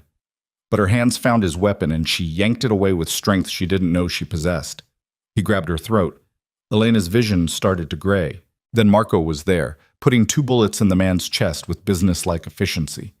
The hands released. Elena gasped air, clutching her bruised throat. "You're insane," Marco said. "Probably." He pulled her to her feet. Around them, the firefight was dying. 3 of Volkov's vehicles were disabled. Bodies littered the highway. Federal agents were calling for backup, voices sharp with adrenaline. The transport's rear door opened. Massimo emerged, still handcuffed, flanked by agents. His eyes found Elena immediately. For one suspended moment, they stared at each other across smoking asphalt. 2 people who'd chosen chaos over safety, destruction over peace, each other over everything that made sense. Then Massimo was moving, shoving past the agents, crossing the distance with his hands bound, but his intention absolutely clear. He reached Elena in 3 strides. Couldn't touch her with his hands restrained, so he pressed his forehead against hers instead, breathing hard, eyes closed. "You stupid, reckless, beautiful idiot," he whispered. "I learned from the best. I told you to stay safe. You also told me to dance with you even though it was dangerous. Elena's hands came up, cupping his face. Can't have it both ways. Agent Morrison appeared. The real one, not the woman from the warehouse, but an older agent with kind eyes who'd been driving the transport. Mr. DeLuca, Miss Vale, we need to move, now, before Volkov sends reinforcements. Where? Massimo asked. Somewhere off the grid, somewhere they won't expect. Morrison glanced at Marco. You're the brother. Half-brother. Good enough. You have safe houses? 3, all clean. Use them. Morrison produced keys, unlocking Massimo's handcuffs. I'm giving you 72 hours to disappear. After that, my hands are tied. The Bureau will be looking for you both. Massimo rubbed his wrists. Why are you helping? Because I've been doing this job 20 years, and I'm tired of watching good people die protecting bad systems. Morrison's expression hardened. But understand, this is the only mercy you get. Volkov's still out there. The corrupt agent feeding him information is still compromised, and every family head in Boston wants you dead. Running won't fix that. No, Massimo said quietly. But it gives us time to figure out how to fight back. Morrison nodded. Then use that time well. She walked away, already barking orders to her team about securing the scene and maintaining cover stories. Marco gestured toward his SUV. Let's move before she changes her mind. They climbed inside. Elena, Massimo, and Marco crammed into the back seat while Marco's driver navigated around wreckage and emergency vehicles arriving with sirens screaming. Massimo's hand found Elena's, laced fingers together like anchors in chaos. You shouldn't be here, he said. I know. Margaret pulled your book deal. Your entire future is sitting right here. Elena squeezed his hand. Everything else is just noise. Massimo's eyes burned. I don't deserve you. Probably not. She leaned against his shoulder. But you're stuck with me anyway. Marco cleared his throat. Hate to interrupt the reunion, but we have bigger problems. Morrison might have given us 72 hours, but Volkov won't wait that long. He knows his ambush failed. He'll be scrambling to regroup. So we hit him first, Massimo said. With what? You're out of the organization. No soldiers, no resources. I have you. Marco's expression shifted. We barely know each other. We share blood and a common enemy. Massimo's voice went hard. Volkov wants us both dead. Morrison's leak is still feeding him information. And the other family heads think I'm weak, so we prove them wrong. How? By burning it all down. Massimo looked at Elena. But not before you're safe. Elena's stomach dropped. Don't you dare. Elena, don't you dare try to hide me somewhere while you go play hero. Her voice sharpened. I didn't survive FBI interrogations and warehouse shootouts and highway ambushes to get benched now. This isn't a game. I know. Which is why I'm staying. She met his eyes. You told me once that choosing you meant accepting the violence and fear and sleepless nights. Well, I chose. And that means I stand beside you when things get ugly, not behind you, beside you. Massimo's jaw worked, emotions warring across his face, fear and pride and desperate love colliding. Finally, you're going to get yourself killed. Then we die together. Elena's voice softened. But we're not dying. We're fighting, and we're winning. Marco actually smiled. I like her. Of course you do, Massimo muttered. You're both equally reckless. They drove to a safe house in Gloucester. Not the address from Massimo's letter, but a cottage hidden among coastal pines with ocean views and enough isolation that approaching vehicles would be visible from half a mile away. Inside, Rosa waited with coffee and food, and the kind of maternal efficiency that made even hardened criminals feel cared for. You look terrible, she told Massimo. I've had a long morning. So I heard. Rosa pulled Elena aside, checking the bruise blooming across her jaw. You need ice. I need a plan.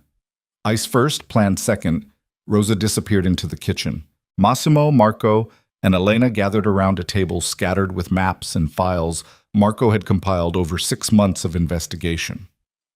Here's what we know, Marco said. Volkov operates out of 3 primary locations: his restaurant in Brighton Beach, a warehouse in Chelsea, and a mansion in Weston. He moves between them unpredictably. Security? Massimo asked. Heavy. Armed guards. Cameras. The mansion has a panic room. Weaknesses? Marco hesitated. The restaurant. It's public, civilian traffic. He can't fortify it completely without drawing attention. So we hit him there. With 3 people? Marco's voice was incredulous. That's suicide. Not if we're smart. Massimo's eyes glittered. Volkov expects violence, expects a frontal assault, so we give him something else. What? Honesty. Elena frowned. I don't understand. Massimo pulled out his phone, scrolling through contacts until he found what he needed. For 6 months, I fed information to the feds, built cases against rival families, destroyed operations, but I kept everything on Volkov clean, never gave Morrison anything she could use against him. Why? Because I was saving him for last. Massimo's smile was cold. Volkov's been laundering money through offshore accounts for 15 years. Accounts tied to politicians, judges, federal agents. If I expose those accounts publicly, if I give every journalist in Boston documented proof of his corruption, he becomes radioactive, untouchable. His own people will turn on him to save themselves. Marco's eyes widened. You have that information? I have everything. Names, account numbers, transaction records. Massimo looked at Elena. Your friend at Beacon. The senior editor who never remembers your name.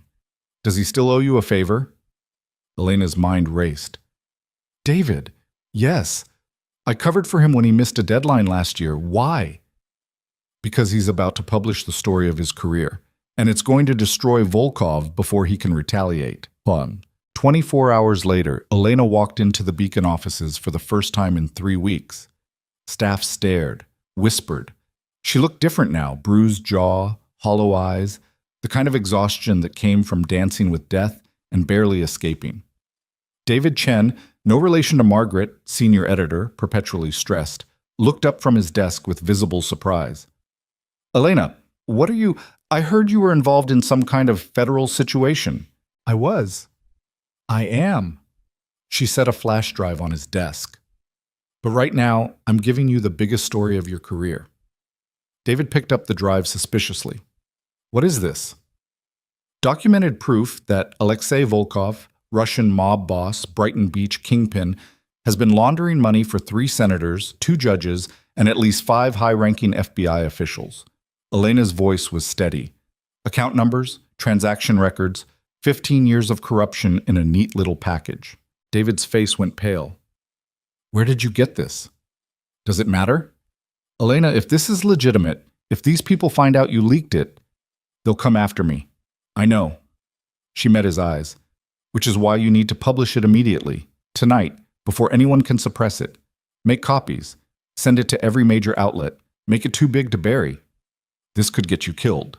Or it could get me free. Elena's jaw tightened. Your choice, David. Publish it and save your career.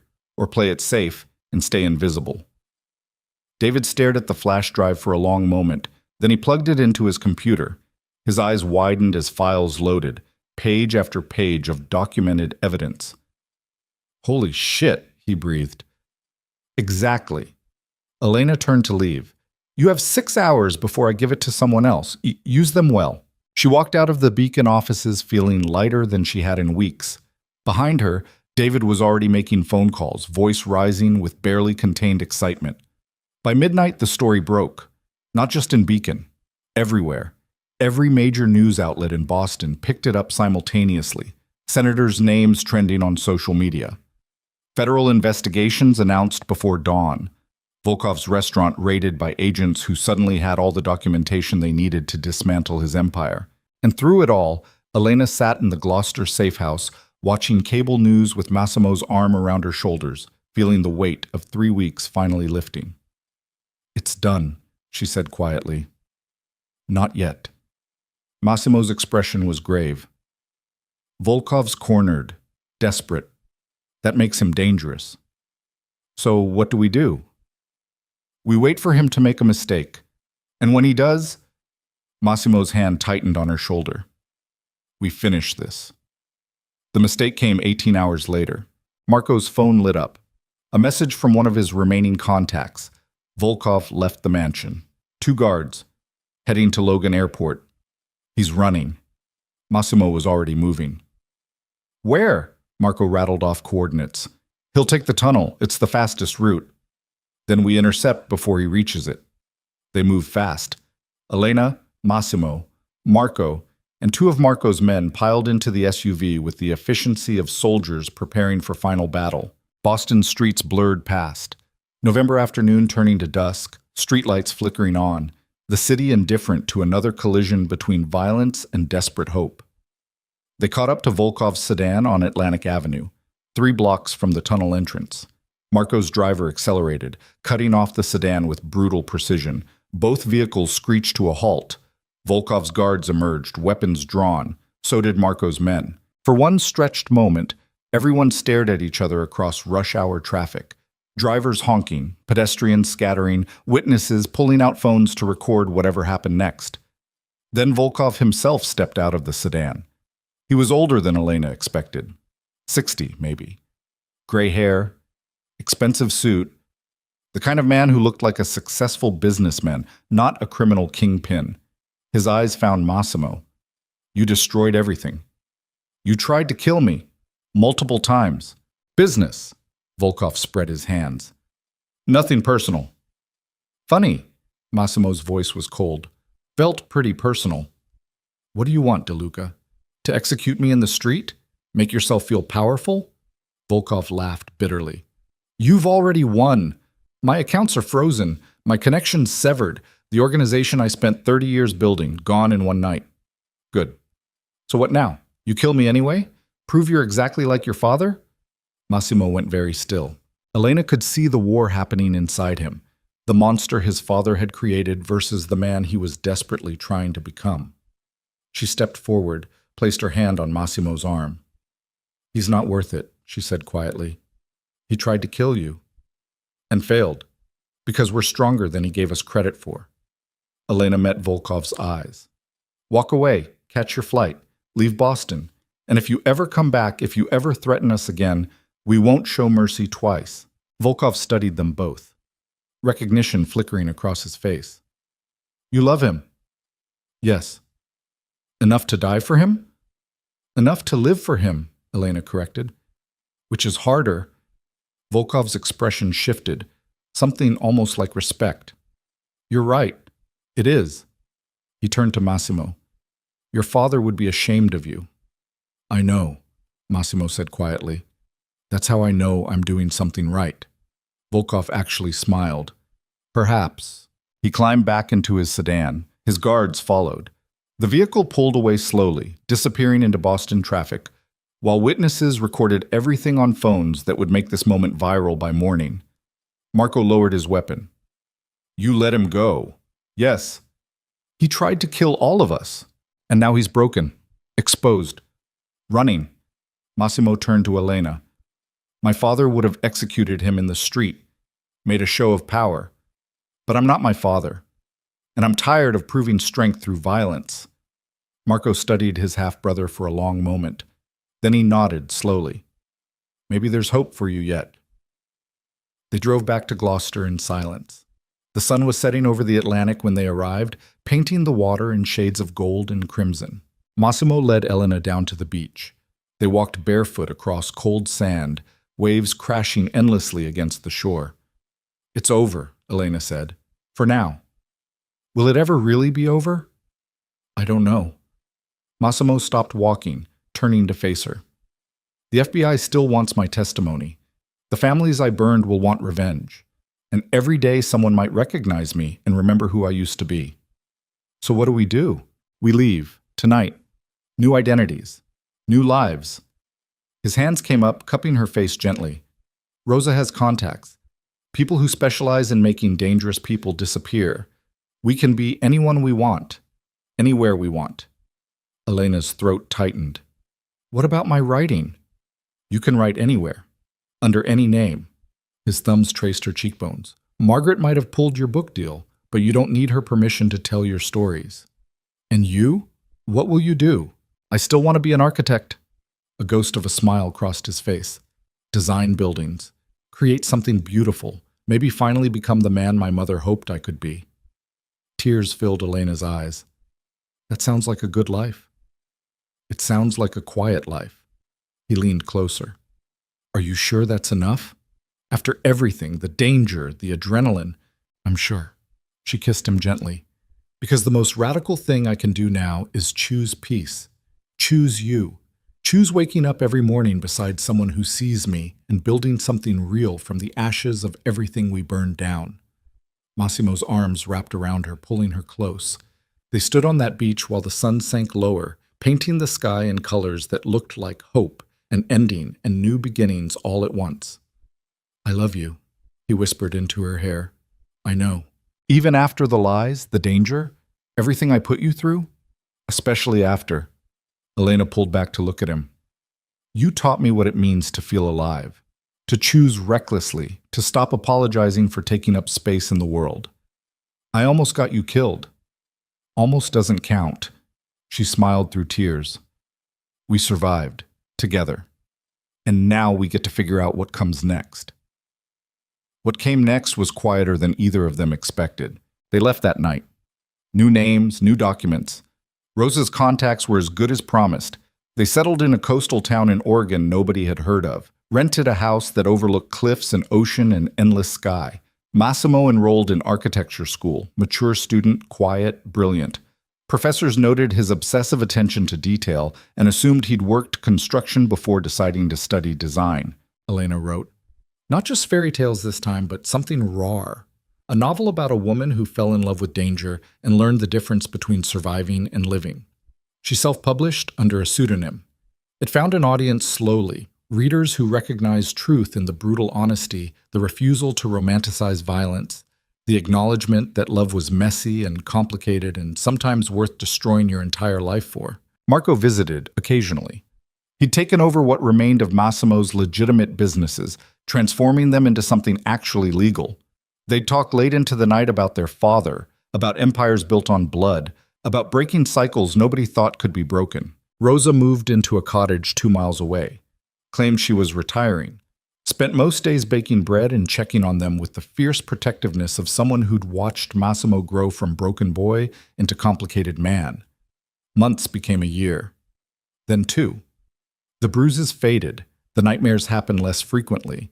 Massimo's drawings evolved from technical sketches into something approaching art, buildings that looked like they were reaching toward light. Elena's novel found a small publisher who didn't ask too many questions. Her second book sold better, then her third. Critics called her work unflinching and viscerally honest. Readers wrote letters saying her stories helped them understand their own messy relationships with love and danger and survival. And through it all, Massimo designed buildings, while Elena wrote stories. And they built a life that looked nothing like either of them had imagined but felt more real than anything they'd known before. One autumn evening, 3 years after that first dance at the Blackthorn Grand Hotel, Elena sat on their porch watching waves crash against the cliffs while Massimo worked at his drafting table inside. Her phone buzzed, an email from an unknown address. She opened it cautiously. Miss Vale, or whatever you're calling yourself now. This is Margaret Chen. I don't know how you disappeared so completely. But your editor friend David forwarded me your novel, the self-published one about the woman and the criminal. It's extraordinary, raw and brutal and honest in ways your fairy tales only hinted at. If you're interested, I'd like to publish your next book properly.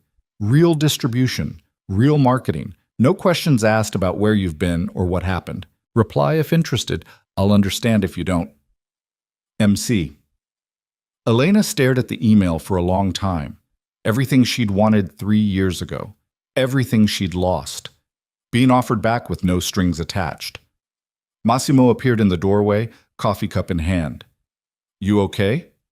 Elena showed him the email. He read it silently. Then, what do you want to do? I don't know. Elena set down her phone. Part of me wants to say yes. Prove I made it despite everything. That walking away from my old life didn't mean giving up my dreams. And the other part is terrified that accepting means inviting the past back in, that one email leads to publicity, publicity leads to recognition, recognition leads to people finding us.